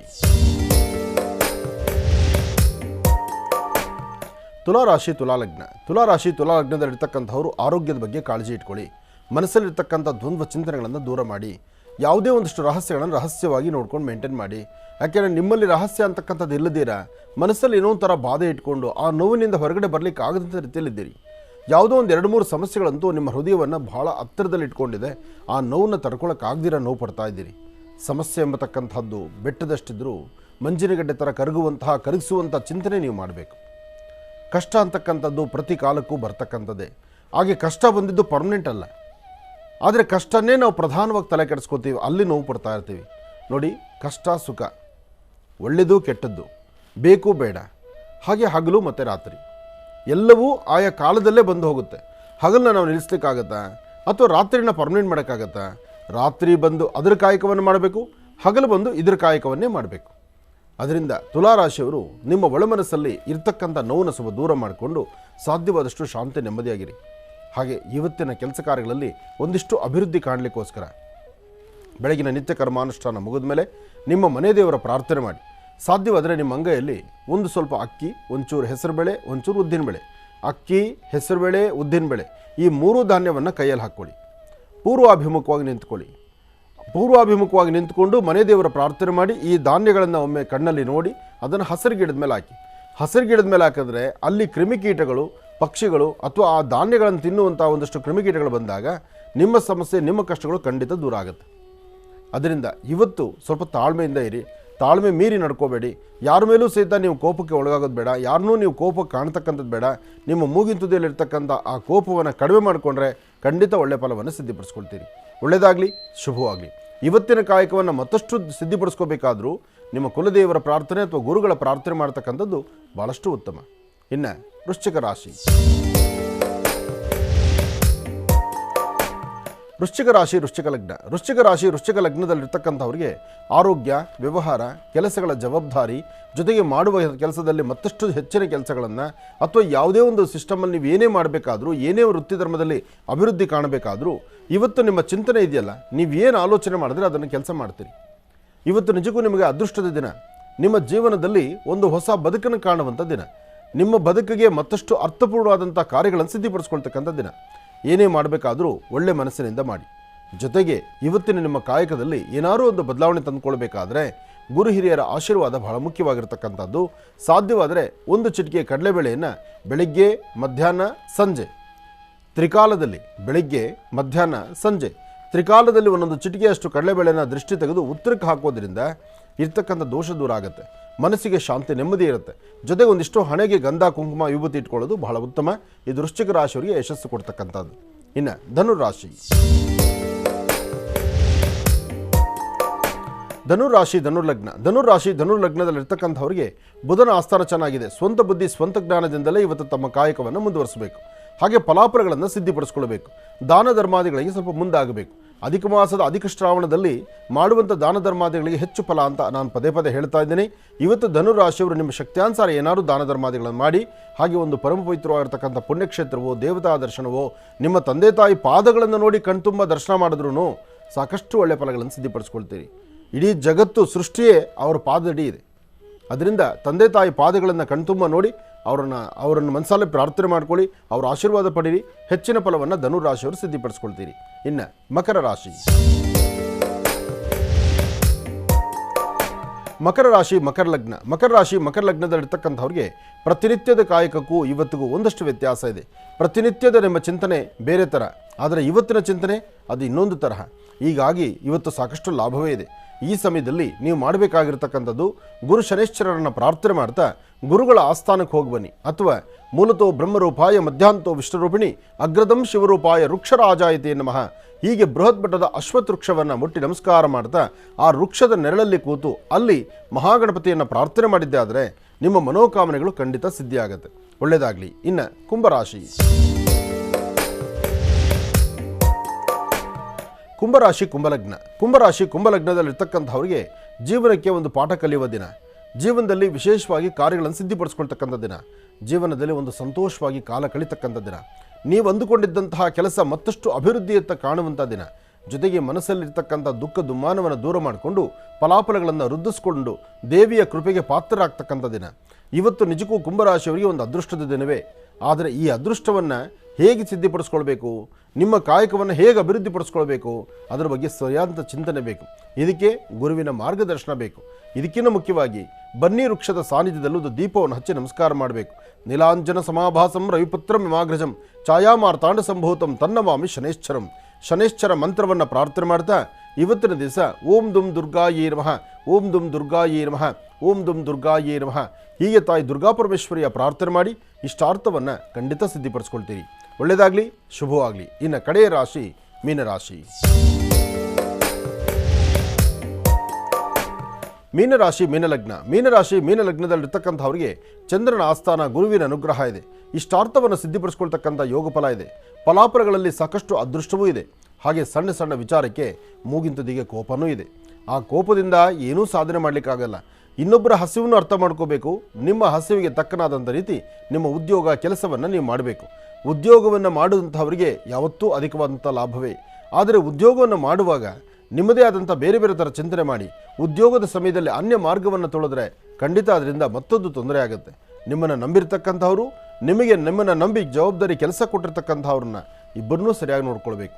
ಅದಕ್ಕಿಂತ ಮುಖ್ಯವಾಗಿ ಇವತ್ತಿನ ದಿವಸ ಸಾಧ್ಯವಾದರೆ ಒಂದಷ್ಟು ಬಾಳೆ ಎಲೆಯನ್ನು ಯಾವುದಾದ್ರೂ ಒಂದು ದೇವಸ್ಥಾನಕ್ಕೋ ಮಠಗಳಿಗೋ ಅಥವಾ ಊಟ ಹಾಕುವಂಥ ಸ್ಥಳಕ್ಕೋ ಅನ್ನದಾನ ಮಾಡುವಂಥ ಸ್ಥಳಕ್ಕೋ ಒಂದಷ್ಟು ಬಾಳೆ ಎಲೆನ ಕೊಡಿ. ಇವತ್ತು ನಿಮ್ಮ ರಾಶಿಯಲ್ಲಿ 33ರ ಸಂಖ್ಯೆಯಲ್ಲಿ ಬಾಳೆ ಎಲೆನ ಕೊಟ್ಟರೆ, ಊಟಕ್ಕೆ ಬೇಕಾಗಿರುವ ಬಾಳೆ ಎಲೆನ ಕೊಟ್ಟರೆ ಖಂಡಿತ ಹೆಚ್ಚಿನ ಫಲವನ್ನು ತಾವು ಸಿದ್ಧಿಪಡಿಸ್ಕೊಳ್ತೀರಿ. ಏನು ಊಟಕ್ಕೆ ಹೋಗುವಂಥ, ಊಟ ಮಾಡಿಸುವಂಥ ಬಾಳೆ ಎಲೆ ಕೊಟ್ಟರೆ ನಮ್ಮ ಅದೃಷ್ಟ ಬದಲಾಗತ್ತಾ? ಇವತ್ತು ಅದನ್ನು ಮಾಡಿ ನೋಡಿ. ನಿಮ್ಮ ಕಾರ್ಯಸ್ಥಿತಿ ಹೇಗಿರುತ್ತೆ, ಏನು ಲಾಭ ಸಿಗ್ಬೋದು ಅಂತ ನಂತರ ನೀವೇ ತಿಳಿಸ್ತೀರಿ. ಒಳ್ಳೆಯದಾಗಲಿ, ಶುಭವಾಗಲಿ. ಗುರುಗಳೇ, ಇನ್ನು ಬಹಳ ವಿಶೇಷವಾಗಿ ಇಂದಿನ ಭಾಗದಲ್ಲಿ 12 ರಾಶಿಗಳಲ್ಲಿರ್ತಕ್ಕಂಥ ಫಲಾಫಲಗಳನ್ನು ತಿಳಿಸ್ಕೊಟ್ರೆ ನಿಮಗೆ ಹೃತ್ಪೂರ್ವಕ ಧನ್ಯವಾದಗಳು. ಇನ್ನು ಈಗ ನಮ್ಗೆ ಏನು ತಿಳಿಸ್ಕೊಡ್ತೀರಾ ಗುರುಗಳೇ? ನೀವು ಈ ಪದ ಬಂದಾಗ ಹಾಗೆ ಬಹುಶಃ ಗುರುಗಳೆಲ್ಲ ಆಚೆ ಹೊರಡಬೇಕೇನೋ, ಅದಕ್ಕೇನೋ ಒಂದು ಕಾರ್ಯಕ್ರಮ ಹಾಕ್ಬಿಡ್ತಾರೇನೋ ಅಂತ. ಅದಲ್ಲ, ವಿಚಾರವನ್ನು ತಿಳಿಸೋದು ಸಾಕಷ್ಟಿದೆ. ಯಾವುದೇ ವಿಚಾರವನ್ನಾದರೂ ನಿಮ್ಮ ಮುಂದೆ ಹಂಚಿಕೊಳ್ಳುವಂಥದ್ದು ಒಂದು ಮನದ ಆಸೆ ನನಗೆ. ನಮ್ಮ ಬ್ರಹ್ಮರ್ಷಿ ಆನಂದ ಸಿದ್ಧಿಪೀಠಂ ಮಹರ್ಷಿ ಮಂದಿರದಲ್ಲಿ ಇತ್ತೀಚೆಗೆ ನಡೆದಂತಹ ಭೂವರಹ ಸಾಲಿಗ್ರಾಮದ ದರ್ಶನಕ್ಕೆ ಬಂದಂತಹ ಭಕ್ತರು ಸಾಲಿಗ್ರಾಮಕ್ಕೆ ದರ್ಶನಕ್ಕೆ ಬಂದು ಅವರ ಮನೋಕಾಮನೆಗಳ ಕಾರ್ಯಸಿದ್ಧಿಯಾಗಿ ಹಂಚಿಕೊಳ್ತಿರ್ತಕ್ಕಂಥ ಅವ್ರು ಹೇಳುವಂಥ ಆ ನುಡಿಮುತ್ತುಗಳು, ಇದೆಲ್ಲವನ್ನು ಸಹಿತ ಮನಸ್ಸಲ್ಲಿ ಆಲೋಚನೆ ಮಾಡಿ ನಮ್ಮ ಮಹರ್ಷಿ ಮಂದಿರದಲ್ಲಿ ಒಂದು ಲಕ್ಷ್ಮೀ ಬೋರಹ ಸ್ವಾಮಿಯ ಸಾನ್ನಿಧ್ಯವನ್ನು ಅಲ್ಲಿ ನಾವು ನಿರ್ಮಾಣ ಮಾಡಿ, ಅಂದರೆ ನಮ್ಮ ಮನಸ್ಸಲ್ಲಿರೋದು ಅಲ್ಲಿ, ಅದು ಪೂರ್ವದಲ್ಲಿ ಭಗವಂತನ ಆ ಒಂದು ಮನಸ್ಸಲ್ಲಿ ಹಾಗಿರುತ್ತೆ. ಆ ಸಾನ್ನಿಧ್ಯದಲ್ಲಿ ದೇವಸ್ಥಾನ, ದೇವ್ರನ್ನಾಗಬೇಕು, ಅಲ್ಲಿ ದೇವ್ರು ಬಂದು ನಿಲ್ಲಬೇಕು ಅನ್ನೋದು ಅದು ಪೂರ್ವ ನಿಯೋಜಿತ. ಸುಮ್ಮನೆ ಒಂದು ಕಾರಣ, ಒಂದಷ್ಟು ದಿವಸ ಸಾಲಿಗ್ರಾಮ ದರ್ಶನ ಆಗಿ ಅಲ್ಲಿ ಇನ್ನೊಂದು ಬರ್ತಕ್ಕಂಥವರಿಗೆ ಲಕ್ಷ್ಮೀ ದರ್ಶನ ಆಗಬೇಕು ಅಥವಾ ಭೂವರಹ ದರ್ಶನ ಆಗಬೇಕು ಅಂತ ನಮ್ಮ ಮನಸ್ಸಿಗೆ ಬಂತು ಅಂತ ನಾನು ಹೇಳ್ತಾ ಇದ್ದೀನಿ ಅಷ್ಟೇ. ಅದಲ್ಲ, ಅಲ್ಲಿ ದೇವಸ್ಥಾನ ಆಗಬೇಕು. ನೋಡಿ, ಯಾವುದೇ ಸ್ಥಳದಲ್ಲಾಗಲಿ ಆ ಸ್ಥಳ ಪೂರ್ವ ನಿಯೋಜಿತವಾಗಿ ಆಯ್ಕೆ ಆಗಿಬಿಟ್ಟಿರುತ್ತೆ. ಈ ಜಾಗ ದೇವಸ್ಥಾನ ಆಗಬೇಕು. ಎಷ್ಟೋ ಸತಿ ಅಂದುಕೊಳ್ತೀವಿ ನಾವು, ನಿನ್ನೆ ಮನೆಯವರೆಗೂ ಅಲ್ಲಿ ದೇವಸ್ಥಾನ ಇರಲ್ಲ, ಇವತ್ತು ದೇವಸ್ಥಾನ ಬಂದಲ್ಲ. ಅಲ್ಲಿ ದೇವಸ್ಥಾನನೇ ಆಗಬೇಕು ಅಂತ ಅದು ಬ್ರಹ್ಮ ಬರೆದಿಟ್ಟಿರ್ತಾನೆ. ಹಾಗೆ ನನಗನ್ಸಿದ ಮಟ್ಟಿಗೆ ನಮ್ಮ ಮಹರ್ಷಿ ಮಂದಿರದಲ್ಲಿ, ಬೆಂಗಳೂರಿನ ಉತ್ತರ ಸಾದಳ್ಳಿ ಗೇಟು ನವರತ್ನ ಅಗ್ರಹಾರದ ಮಹರ್ಷಿ ಮಂದಿರದಲ್ಲಿ ಒಂದು ಲಕ್ಷ್ಮೀ ಬೋರಹ ಸ್ವಾಮಿನ ಪ್ರತಿಷ್ಠಾಪನೆ ಮಾಡಬೇಕು ಅಂತ ನನ್ನ ಮನಸ್ಸಿಗೆ ಬಂತು. ಆದರೆ ಅದಕ್ಕಿಂತ ಪೂರ್ವದಲ್ಲಿ ನಾನೊಂದು ಲಕ್ಷ್ಮೀ ವೆಂಕಟೇಶ್ವರನ, ನಮ್ಮ ಮನೆ ದೇವರು ಶ್ರೀನಿವಾಸನ ಪ್ರತಿಷ್ಠಾಪನೆ ಮಾಡಬೇಕು ಅನ್ನೋ ಆಸೆ ಇದ್ದದ್ದು. ಆದರೆ ಅದು ಹೇಗೆ ಈ ಬೋರಹ ಸ್ವಾಮಿ ನನ್ನ ತಲೆಯಲ್ಲಿ ಬಂದು ಕೂತ್ಕೋತು, ಅದು ಹೇಗೆ ಸಾಲಿಗ್ರಾಮವನ್ನು ಎಲ್ಲರ ದರ್ಶನಕ್ಕೆ ನಾನು ವ್ಯವಸ್ಥೆ ಮಾಡಿದ್ನೋ ಅದು ನನಗೆ ಗೊತ್ತಿಲ್ಲ. ಅದಾದ ಮೇಲಂತೂ ಒಂದು ಲಕ್ಷ್ಮಿಯನ್ನು ಅಲ್ಲಿ ಲಕ್ಷ್ಮೀ ಬೋರಹ ಸ್ವಾಮಿನ, ಯಾಕೆಂದರೆ ಭೂವರಹ ಬಂದು ಸಾಲಿಗ್ರಾಮ, ಅದಕ್ಕೆ ಆಕಾರ ಇಲ್ಲ, ಒಳಗಿರ್ತಕ್ಕಂಥ ಆ ಮೇರು ಚಕ್ರಗಳೇ ಒಂದು ವಿಶೇಷತೆ. ಆದರೆ ಅದನ್ನು ದರ್ಶನ ಮಾಡಿದ್ರೇ ಆನಂದ. ಅದಾದ ಮೇಲೆ ಲಕ್ಷ್ಮೀನ ಪ್ರತಿಷ್ಠಾಪನೆ ಮಾಡಬೇಕು ಅಂತ ಆಲೋಚನೆ ಮಾಡಿ ಮಹಾಬಲಿಪುರಂಗೆ ಹೋಗಿ ಒಂದು ಲಕ್ಷ್ಮಿಯನ್ನು ತಗೊಂಬಂದೆ. ಲಕ್ಷ್ಮಿಯ ವಿಗ್ರಹ ನೋಡಲಿಕ್ಕೆ ಎರಡು ಕಣ್ಗಳು ಸಾಲದು, ಅಷ್ಟು ಅದ್ಧೂರಿತವಾದಂತಹ ಲಕ್ಷ್ಮಿಯನ್ನು ನಿಂತಂಗೆ ಆಲೋಚನೆ ಮಾಡಿ, ಇನ್ನು ಅದನ್ನು ಕೆತ್ತನೆ ಮಾಡಲಿಕ್ಕೆ ಟೈಮ್ ಕೊಟ್ಟರೆ ಸಮಯ ಜಾಸ್ತಿ ಹೊತ್ತಾಗುತ್ತೆ ಅಂಥೇಳಿ ನಾನು ದೂರದ, ಅಂದರೆ ಪಕ್ಕದ ರಾಜ್ಯದಲ್ಲಿರ್ತಕ್ಕಂಥ ಮಹಾಬಲಿಪುರಂಗೆ ಹೋಗಿ ಅಲ್ಲಿ ಒಂದು ವಿಗ್ರಹವನ್ನು ನೋಡಿದೆ. ವಿಗ್ರಹವನ್ನು ತಂದಿದ್ದು ಆಯಿತು, ಆಶ್ರಮಕ್ಕೆ ಬಂದಿದ್ದು ಆಯಿತು. ಆಶ್ರಮಕ್ಕೆ ಬಂದಾದ ಮೇಲೆ ಇನ್ನು ಅದಕ್ಕೆ ದೇವಾಲಯ ಆಗಬೇಕಲ್ಲ, ದೇವಾಲಯ ಆಗಬೇಕು, ದೇವಸ್ಥಾನದ ಒಂದು ಕಟ್ಟಡ ಪ್ರಾರಂಭ ಆಗಬೇಕು. ನಿಮಗೆ ತಿಳಿಸಿ ಏನೇ ಮಾಡಿದ್ರೂ ಸಿದ್ಧ ನಿಮಗೆ ತಿಳಿಸೋದೊಂದು ಕ್ರಮ ನನಗೆ. ಹಾಗಾಗಿ ಈಗ ಬೆಂಗಳೂರಿನ ಉತ್ತರ ಭಾಗದಲ್ಲಿರ್ತಕ್ಕಂಥ ಮಹರ್ಷಿ ಮಂದಿರದಲ್ಲಿ ತಾಯಿ ಮಹಾಲಕ್ಷ್ಮಿಯ ವಿಗ್ರಹ ಬಂದಾಯಿತು. ವಿಗ್ರಹ ಅಂತೂ ಬಹಳ ನೋಡಲಿಕ್ಕೆ ಆನಂದ ಇದೆ. ಆ ಕೆತ್ತನೆ ಆಗಿದೆ ನೋಡಿ, ಆ ವಿಗ್ರಹ, ಆ ಕಲ್ಲು ಕೆತ್ತನೆ ಮಾಡಬೇಕಾದ್ರೆ ಅದು ಎಲ್ಲಿಗೆ ಅಂತ ಅವ್ರಿಗೆ ಗೊತ್ತಿಲ್ಲ. ಮಹಾಬಲಿಪುರಂಗೆ ನೀವು ಒಂದು ಸತಿ ಪ್ರವೇಶ ಮಾಡಿದ್ರೆ ಅಲ್ಲಿರ್ತಕ್ಕಂಥ ವಿಗ್ರಹಗಳನ್ನು ನೋಡಿಬಿಟ್ರೆ ಹಬ್ಬ ನೋಡಲಿಕ್ಕೆ 2 ಕಣ್ಣಿಗೆ ಸಾಲದು. ನೀವು ಎಷ್ಟು ದೂರ ತಲೆ ಎತ್ತಿ ನೋಡ್ರು ಅಷ್ಟು ದೊಡ್ಡ ದೊಡ್ಡ ವಿಗ್ರಹ, ಕಲ್ಲಿನ ವಿಗ್ರಹಗಳನ್ನು ಕೆತ್ತೆ ಮಾಡಿಟ್ಟಿರ್ತಾರೆ. ಒಂದು ಗಣಪತಿ, ಒಂದು ಲಕ್ಷ್ಮಿಯ ವಿಗ್ರಹವನ್ನು ನಾನು ಇದನ್ನು ತಂದಿದ್ದೇನೆ. ತಂದು ಇವತ್ತು ಅಮ್ಮನವರನ್ನು ಅಂದರೆ ವಿಶೇಷವಾದಂಥ ರೀತಿ ಆ ತಾಯಿಗೊಂದು ಅಭಿಷೇಕ ಮಾಡಿ ಜಲವಾಸಕ್ಕೂ ಬಿಟ್ಟಿದ್ದೀವಿ. ಆ ತಂದಂಥ ಮೊದಲನೇ ಕ್ಷಣ ಈಗ ತಾವು ನೋಡ್ತಾ ಇರ್ತಕ್ಕಂಥದ್ದು. ಈಗಾಗಲೇ ದೇವಸ್ಥಾನ ಅರ್ಧ ಭಾಗ ದೇವಸ್ಥಾನ ಆಯಿತು ನೋಡಿ. ಹೆಣ್ಣು ತಾಯಿ, ಆ ತಾಯಿಗೆ ಏನಾದ್ರು ಒಂದು ಅಲಂಕಾರ ಮಾಡಬೇಕಲ್ಲ, ಅದಕ್ಕೋಸ್ಕರನೇ ಅಮ್ಮನವ್ರಿಗೊಂದು ವಸ್ತ್ರ. ಅಂದರೆ ಇದು ಮೊದಲನೇ ದಿವಸದ ಕತೆ, ಇನ್ನೂ ನಾವು ಜಲವಾಸಕ್ಕೆ ಬಿಟ್ಟಿಲ್ಲ. ಅಂದರೆ ವಿಗ್ರಹಕ್ಕೆ ಏನು ಅಲಂಕಾರ ಮಾಡ್ಬೋದು, ಹೇಗೆ ಮಾಡಬೇಕು ಅನ್ನೋ ಒಂದು ಚಿಂತನೆಯಲ್ಲಿ ನಾನು ಇದನ್ನೆಲ್ಲ ವ್ಯವಸ್ಥೆ ಮಾಡಿದೆ. ನನಗಂತೂ ಆ ವಿಗ್ರಹಕ್ಕೆ ಅಲಂಕಾರ ಮಾಡುವಾಗ ಅದರ ಆನಂದವೇ ಬೇರೆ. ಹಾಗೆ ಅಂದು ಅಂದರೆ ಇದು ಬಂದು ಆಗಲೇ ಒಂದು 15 ದಿವಸ ಆಯಿತು. 15 ದಿವಸ ಹಿಂದೆ ವಿಗ್ರಹ ತಂದು ಈಗ ಜಲವಾಸದಲ್ಲಿದೆ. ದೇವಸ್ಥಾನ ಈಗಾಗಲೇ ಅರ್ಧ ಮುಕ್ಕಾಲು ಭಾಗ ದೇವಸ್ಥಾನವೂ ಮುಂದುವರೆದಿದೆ. ಇನ್ನು ಈಗ ಅಂದರೆ ಒಂದು ಒಳ್ಳೆ ಮುಹೂರ್ತದಲ್ಲಿ ದೇವಸ್ಥಾನ ಆ ಕುಂಭಾಭಿಷೇಕ ಪ್ರತಿಷ್ಠಾಪನಾ ಮಹೋತ್ಸವವನ್ನು ತಾವೆಲ್ಲರೂ ಕಣ್ತುಂಬಿಸ್ಕೊಳ್ತೀರಿ. ತಾಯಿ ಮಹಾಲಕ್ಷ್ಮಿ ಒಂದು ಕಡೆ, ಲಕ್ಷ್ಮಿಯ ಮುಂಭಾಗದಲ್ಲಿ ನೋಡಿ, ಲಕ್ಷ್ಮೀ ವಿಗ್ರಹ ಕೆತ್ತನೆ ಮಾಡಿ ಅವಳನ್ನ ಈ ಥರ ಅಲಂಕಾರ ಮಾಡಿದ್ರೇ ಆ ತಾಯಿಗೆ ಆನಂದ. ಆದರೆ ಸಾಲಿಗ್ರಾಮ ಹಾಗಲ್ವೇ ಅಲ್ಲ. ವಿಷ್ಣುವಿನ ದಶಾವತಾರದಲ್ಲಿ ಬರ್ತಕ್ಕಂಥ ಭೂವರಾಹ ವರಾಹಮೂರ್ತಿ, ಆ ವರಾಹದ ಸಾಲಿಗ್ರಾಮ ಮಾತ್ರನೇ ದೇವರ ಸಾನ್ನಿಧ್ಯದಲ್ಲಿರುತ್ತೆ. ತಾಯಿಯ ಮುಂಭಾಗದಲ್ಲಿ ಸಾಲಿಗ್ರಾಮವನ್ನಿಟ್ಟು ಭಕ್ತರಿಗೆ ದರ್ಶನಕ್ಕೆ ದಾರಿ ಮಾಡಿಕೊಡ್ಬೇಕು ಎಂಬತಕ್ಕಂಥ ಚಿಂತನೆಯಿಂದ ತಾಯಿ ಮಹಾಲಕ್ಷ್ಮಿಯಲ್ಲಿ ವಿಶೇಷವಾಗಿರ್ತಕ್ಕಂಥ ಆರಾಧನೆಯನ್ನು ಮಾಡಿದ್ದೀವಿ. ಈಗ ತಾವು ಆ ಲಕ್ಷ್ಮಿಯನ್ನು ನೋಡ್ತಾ ಇದ್ದೀರಿ. ಅಮ್ಮನವರಿಗೆ ಅರ್ಚನೆಯ ಸಂಕಲ್ಪ ಜೊತೆಗೆ ಆ ತಾಯಿ ಹೇಗೆ ಕಾಣ್ತಾಳೆ ಎಂಬತಕ್ಕಂಥ ಮನಸ್ಸಲ್ಲಿ ಒಂದು ಆಸೆ ಇರುತ್ತಲ್ಲ ಅಲಂಕಾರ ಮಾಡಿದ್ಮೇಲೆ. ಯಾಕೆಂದರೆ ವಿಗ್ರಹ ಕೆತ್ತನೆ ಆದಮೇಲೆ ಇಷ್ಟು ವೈಭವೀಪೂರಿತವಾದಂಥ ಪ್ರಪ್ರಥಮವಾದಂಥ ಅಲಂಕಾರ ಇದು. ಇದೇ ಮೊದಲನೇ ಅಲಂಕಾರ. ದಶಾಂಗಂ ಗುಗುಲಂದೋಪಂ ಸುಗಂಧಂಚ ಸುಮನೋಹರಂ ಕಪಿಲಾಗ್ರದ ಸಂಯುಕ್ತಂ ಧೂಪೋಯಂ ಪ್ರತಿರುಹ್ಯತಾಂ. ಇನ್ನು ಈ ನಿಮ್ಮ ಆನಂದ್ ಗುರೂಜಿಯವರ ಕೈಯಲ್ಲಿ ಇಂತಿಂಥ ಈ ಧರ್ಮ ಕಾರ್ಯಗಳಲ್ಲಿ ಇದೊಂದು ದೇವಸ್ಥಾನ ಪ್ರತಿಷ್ಠಾಪನೆ ಅಂತ ನನ್ನ ಮನಸ್ಸಲ್ಲಿರಲಿಲ್ಲ, ಅದು ಒಂದು ನಡೆದು ಹೋಗ್ತಾ ಇದೆ. ಒಟ್ಟಾರೆ ಜೀವನದಲ್ಲಿ ಒಂದು ಸಾಧನೆ ನನ್ನ ಮನಸ್ಸಿಗನ್ಸಿದ್ದು, ಒಂದು ದೇವಾಲಯ, ಒಂದು ಮಹರ್ಷಿ ಮಂದಿರ, ಅಲ್ಲಿರ್ತಕ್ಕಂಥ ಗೋ ಸಂರಕ್ಷಣೆ, ಗೋ ಪ್ರಾರ್ಥನೆ, ಇದೆಲ್ಲವೂ ವಿಶೇಷವೇ ಸರಿ. ಮಹಾಲಕ್ಷ್ಮೀ ಮನೆ ಆಗಿಲ್ಲ ಬೇಡ, ಆದರೂ ಆ ಮಖದಲ್ಲಿರತಕ್ಕಂಥ ಒಂದು ಮುಗ್ಧತೆ, ಆ ಒಂದು ಕಳೆಯನ್ನು ನೋಡಲಿಕ್ಕೆ ಒಂದು ಆನಂದ ಅನಿಸ್ತಾ ಇದೆ. ಅದಕ್ಕೆ ಹೇಳೋದು, ವಿಗ್ರಹ ಕೆತ್ತನೆ ಮಾಡಬೇಕಾದ್ರೆ ಇದು ಮಹರ್ಷಿ ಮಂದಿರಕ್ಕೆ ಅಂತ ಮಾಡಿಲ್ಲ. ಈ ವಿಗ್ರಹ ಕೆತ್ತನೆ ಮಾಡುವಾಗ ಈ ಕಲ್ಲನ್ನೇ ನಮ್ಮ ಆಶ್ರಮಕ್ಕೆ ಕಳಿಸ್ಕೊಡಿ ಅಂತ ನಾನು ಹೇಳಿಲ್ಲ. ಆದರೆ ನಿಂತಂಗೆ ಆ ಕಡೆ ಪ್ರಯಾಣ ಬೆಳೆಸಿದ್ವಿ, ವಿಗ್ರಹ ಕಣ್ಣಿಗೆ ನೋಡಿದ್ವಿ, ಆನಂದ ಆಯಿತು. ಆಗ ಅಮ್ಮನವರ ವಿಗ್ರಹವನ್ನು ತಂದ್ವಿ. ಏನೇ ಅದು ತಂದು ಮಾರನೇ ದಿವಸನೇ ಅದೇ ಯಥೇಚ್ಛವಾಗಿ ಒಂದಷ್ಟು ಹೂ ಬಂದಿತ್ತು. ಅಂದರೆ ಇದು ಸಾಲಿಗ್ರಾಮದ ಅಲಂಕಾರಕ್ಕೆ ತಂದಿದ್ದಂಥ ಹೂ ನೋಡಿ. ಸಾಲಿಗ್ರಾಮದ ಅಲಂಕಾರಕ್ಕೆ ಬಂದಿರತಕ್ಕಂಥ ಹೂವನ್ನು ನಾವು ಇಲ್ಲಿ ಲಕ್ಷ್ಮಿಗೆ ಅಲಂಕಾರ ಮಾಡಿದ್ದೀವಿ, ಆ ತಾಯಿಗೆ ಅಲಂಕಾರ ಮಾಡಿದ್ದೀವಿ. ಎಷ್ಟೇ ಆದರೂ ತನ್ನ ಪತಿದೇವರಿಗೋಸ್ಕರ ತಂದಿರೋ ಹೂ ಅಲ್ವಾ ಅದು. ಅದಕ್ಕೋಸ್ಕರ ತನ್ನ ಪತಿದೇವರ ಹೃದಯದಲ್ಲಿ ಸದಾಕಾಲ ನಿಂತಿರ್ತಕ್ಕಂತಹ ತುಳಸಿ ಅಂದರೆ ತಾಯಿ ಮಹಾಲಕ್ಷ್ಮಿ, ಸದಾಕಾಲ ವಿಷ್ಣುವಿನ ಪಾದ ಸೇವೆ ಮಾಡ್ತಿರ್ತಕ್ಕಂತಹ ತಾಯಿ ಮಹಾಲಕ್ಷ್ಮಿ. ಆ ಲಕ್ಷ್ಮಿ ಸಂಪನ್ನವಾಗಿ ಎಲ್ಲರಿಗೂ ಅನುಗ್ರಹವನ್ನು ಕೊಡಲಿ ಎಂಬತಕ್ಕಂಥ ಉದ್ದೇಶದಿಂದ ತಾಯಿ ಮಹಾಲಕ್ಷ್ಮಿಯ ಸಾನ್ನಿಧ್ಯ ಆಶ್ರಮದಲ್ಲಿ ನಡೀತಾ ಇದೆ. ಲಕ್ಷ್ಮೀ ಭೂವರಹ ಸ್ವಾಮಿಯ ಪ್ರಾರ್ಥನೆ ದರ್ಶನ ಮಾಡ್ಕೊಳ್ಳಿ. ಮಂಗಳಾರತಿ ಆಗ್ತಾ ಇದೆ. ಸರ್ವಮಂಗಳ ಮಾಂಗಲ್ಯೆ ಶಿವೆ ಸರ್ವಾರ್ಥ ಸಾಧಿಕೆ ಶರಣ್ಯೇ ತ್ರ್ಯಂಬಕೆ ಗೌರಿ ನಾರಾಯಣಿ ನಮೋಸ್ತುತೆ. ಹರಿಂಕಾರಾಸನ ಗರ್ಭಿತಾಂ ನಿಲಸುಕಾಂ ಸೌಂ ಕ್ಲೀಂ ಕಳಾಂ ಬಿಭ್ರದೀಂ ಸವರ್ಣಾಂ ವರದಾರ್ಢೀಂಚ ವರಸದಾಂ ದೌತಾಂ ತ್ರಿನೇತ್ರೋಜ್ವಲಾಂ ಒಂದೇ ಪುಸ್ತಕ ಭಾಸಮಂಕುಶಿರಾಂ ಸರ್ಗಭೂಷಿತಾಮಜ್ವಲಾಂ ತ್ವಾಂ ಗೌರೀಂ ತ್ರಿಪುರಾಂ ಫರಾತ್ವರಕಳಾಂ ಶ್ರೀಚಕ್ರ ಸಂಚಾರಣೀಂ ಮಹಾಲಕ್ಷ್ಮೀ ಚ ವಿದ್ಮಹೇ ವಿಷ್ಣುಪತ್ನೈ ಚ ಧೀಮಹಿ ತನ್ನೋ ಲಕ್ಷ್ಮಿ ಪ್ರಚೋದಯಾತ್. ಇಡೀ ರಾಜ್ಯ ದೇಶ ಸಮಸ್ತರಿಗೂ ಸಹಿತ ತಾಯಿ ಲಕ್ಷ್ಮಿಯ ಕೃಪೆಯಾಗಿ ಎಲ್ಲರೂ ಸಹಿತ ಆ ದೇವಿಯ ಕೃಪಾ ಕಟಾಕ್ಷಕ್ಕೆ ಪಾತ್ರರಾಗಲಿ. ಲಕ್ಷ್ಮೀ ಭೂವರಹ ಸ್ವಾಮಿಯ ದರ್ಶನದಿಂದ, ಸಾಲಿಗ್ರಾಮ ದರ್ಶನದಿಂದ ತಮ್ಮ ಜೀವನದಲ್ಲಿರ್ತಕ್ಕಂಥ ಸಮಸ್ಯೆಗಳು, ಕಷ್ಟಗಳು ಎಲ್ಲವೂ ಸಹಿತ ಬೇಗ ದೂರ ಆಗಲಿ ಅಂತ ನಾನು ದೇವರನ್ನ ಪ್ರಾರ್ಥನೆ ಮಾಡ್ತೀನಿ. ಆ ತಾಯಿಯ ಸಂಪೂರ್ಣ ಕೃಪಾಶೀರ್ವಾದ ಎಲ್ಲರಿಗೂ ಸಿಗಲಿ, ಒಳ್ಳೆಯದಾಗಲಿ, ಭಗವತಿಯ ಅನುಗ್ರಹ ಇರಲಿ. ಹಾಗೆ ನಡೀತಿರ್ತಕ್ಕಂಥ ಕಟ್ಟಡದ ಕೆಲಸ ಈಗಾಗಲೇ ಪ್ರಾರಂಭ ಆಗಿದೆ. ಈಗಾಗಲೇ ಪ್ರಾರಂಭ ಅಲ್ಲ, ಈಗಾಗಲೇ ಅರ್ಧ ಭಾಗಕ್ಕೆ ಬಂದು ನಿಂತಿದೆ. ಇನ್ನು ಅಗೋಯಿಗೋ ಅಂದರೆ ದೇವಸ್ಥಾನದ ಕಟ್ಟಡ, ಗೋಪುರ ಜೊತೆಗೆ ವಿಶೇಷವಾಗಿರ್ತಕ್ಕಂತಹ ಅನುಗ್ರಹ ಎಲ್ಲವನ್ನೂ ಸಹಿತ ಇನ್ನು ದೇವಸ್ಥಾನದ ಉದ್ಘಾಟನೆ ತಮ್ಮೆಲ್ಲರಿಗೂ ಗಮನಕ್ಕೆ ತರ್ತೀನಿ. ತಮ್ಮೆಲ್ಲರೂ ಗಮನಕ್ಕೆ ತಂದು ಒಳ್ಳೆಯ ಮುಹೂರ್ತದಲ್ಲಿ ಪ್ರತಿಷ್ಠಾಪನೆ ಮಾಡ್ತೀವಿ. ಅದು ಅತಿ ಶೀಘ್ರದಲ್ಲೇ ಅದು ಒಂದು ರಹಸ್ಯ ಹೇಳ್ತೀನಿ.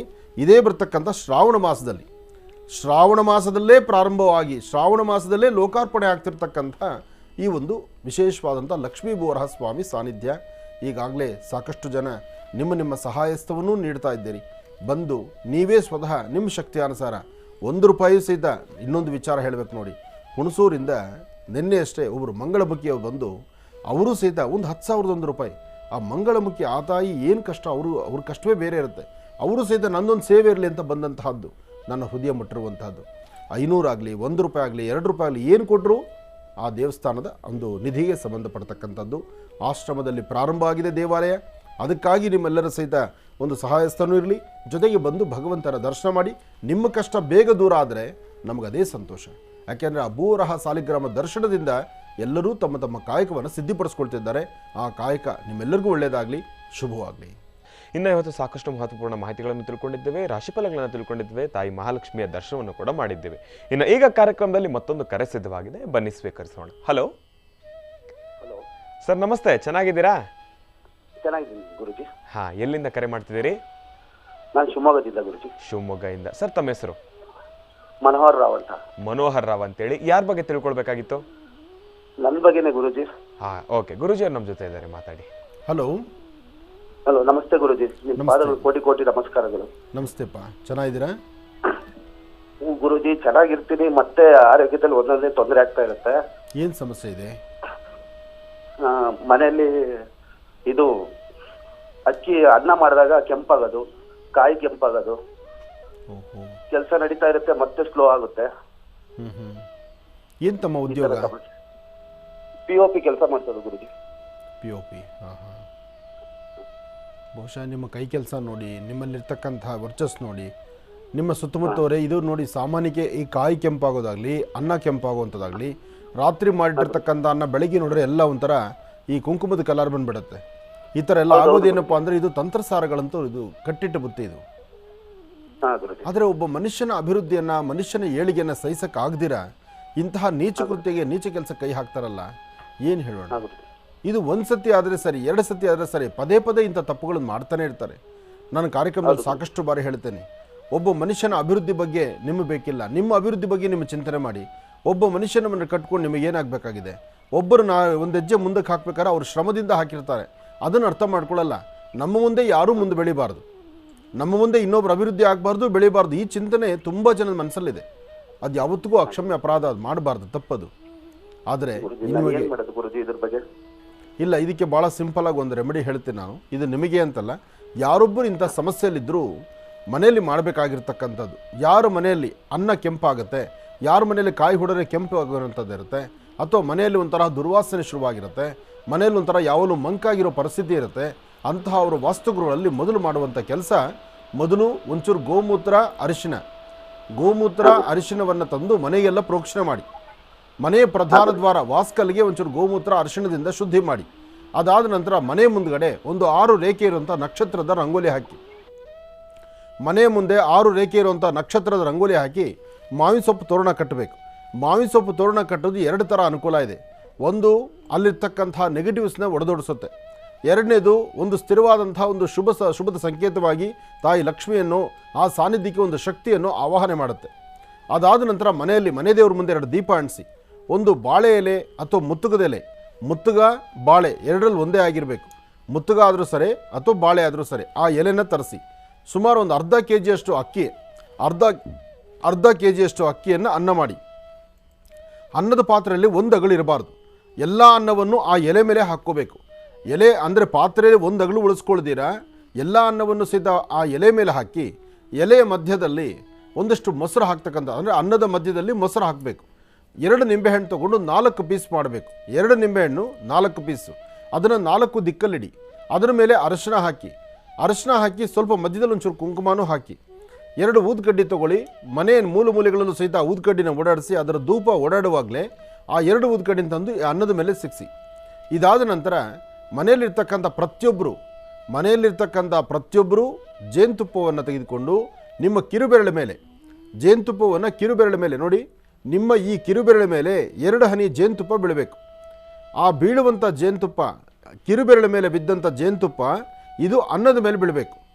ಮನೆಗೆ ಎಷ್ಟು ಜನ ಇದ್ದೀರೋ ಅಷ್ಟು ಜನನೂ ಮಾಡ್ಕೊಳ್ಳಿ. ಯಾಕೆಂದರೆ ಈ ತಂತ್ರಸಾರ ಯಾರ ಮೇಲೆ ಮಾಡಿರ್ತಾರೋ, ಯಾರಿಗೆ ಪ್ರಯೋಗ ಮಾಡಿರ್ತಾರೋ, ಯಾರಿಗೆ ದಾಟಿರ್ತಾರೋ ಅಥವಾ ವಾಸ್ತುಗೃಹದಲ್ಲಿ ಯಾರಿಗೆ ತೊಂದರೆ ಆಗುತ್ತೋ ಅವರು ಈ ಕಿರುಬೆರಳ ಮೇಲೆ 2 ಹನಿ ಜೇನುತುಪ್ಪವನ್ನು ಹಾಕ್ಕೊಂಡು ಈ ಜೇನುತುಪ್ಪ ಅನ್ನದ ಮೇಲೆ ಬಿದ್ದಿದ್ದೇ ಆದರೆ ಈ ಸಮಸ್ಯೆಯಿಂದ ಆದಷ್ಟು ಬೇಗ ಋಣಮುಕ್ತರಾಗ್ತೀರಿ.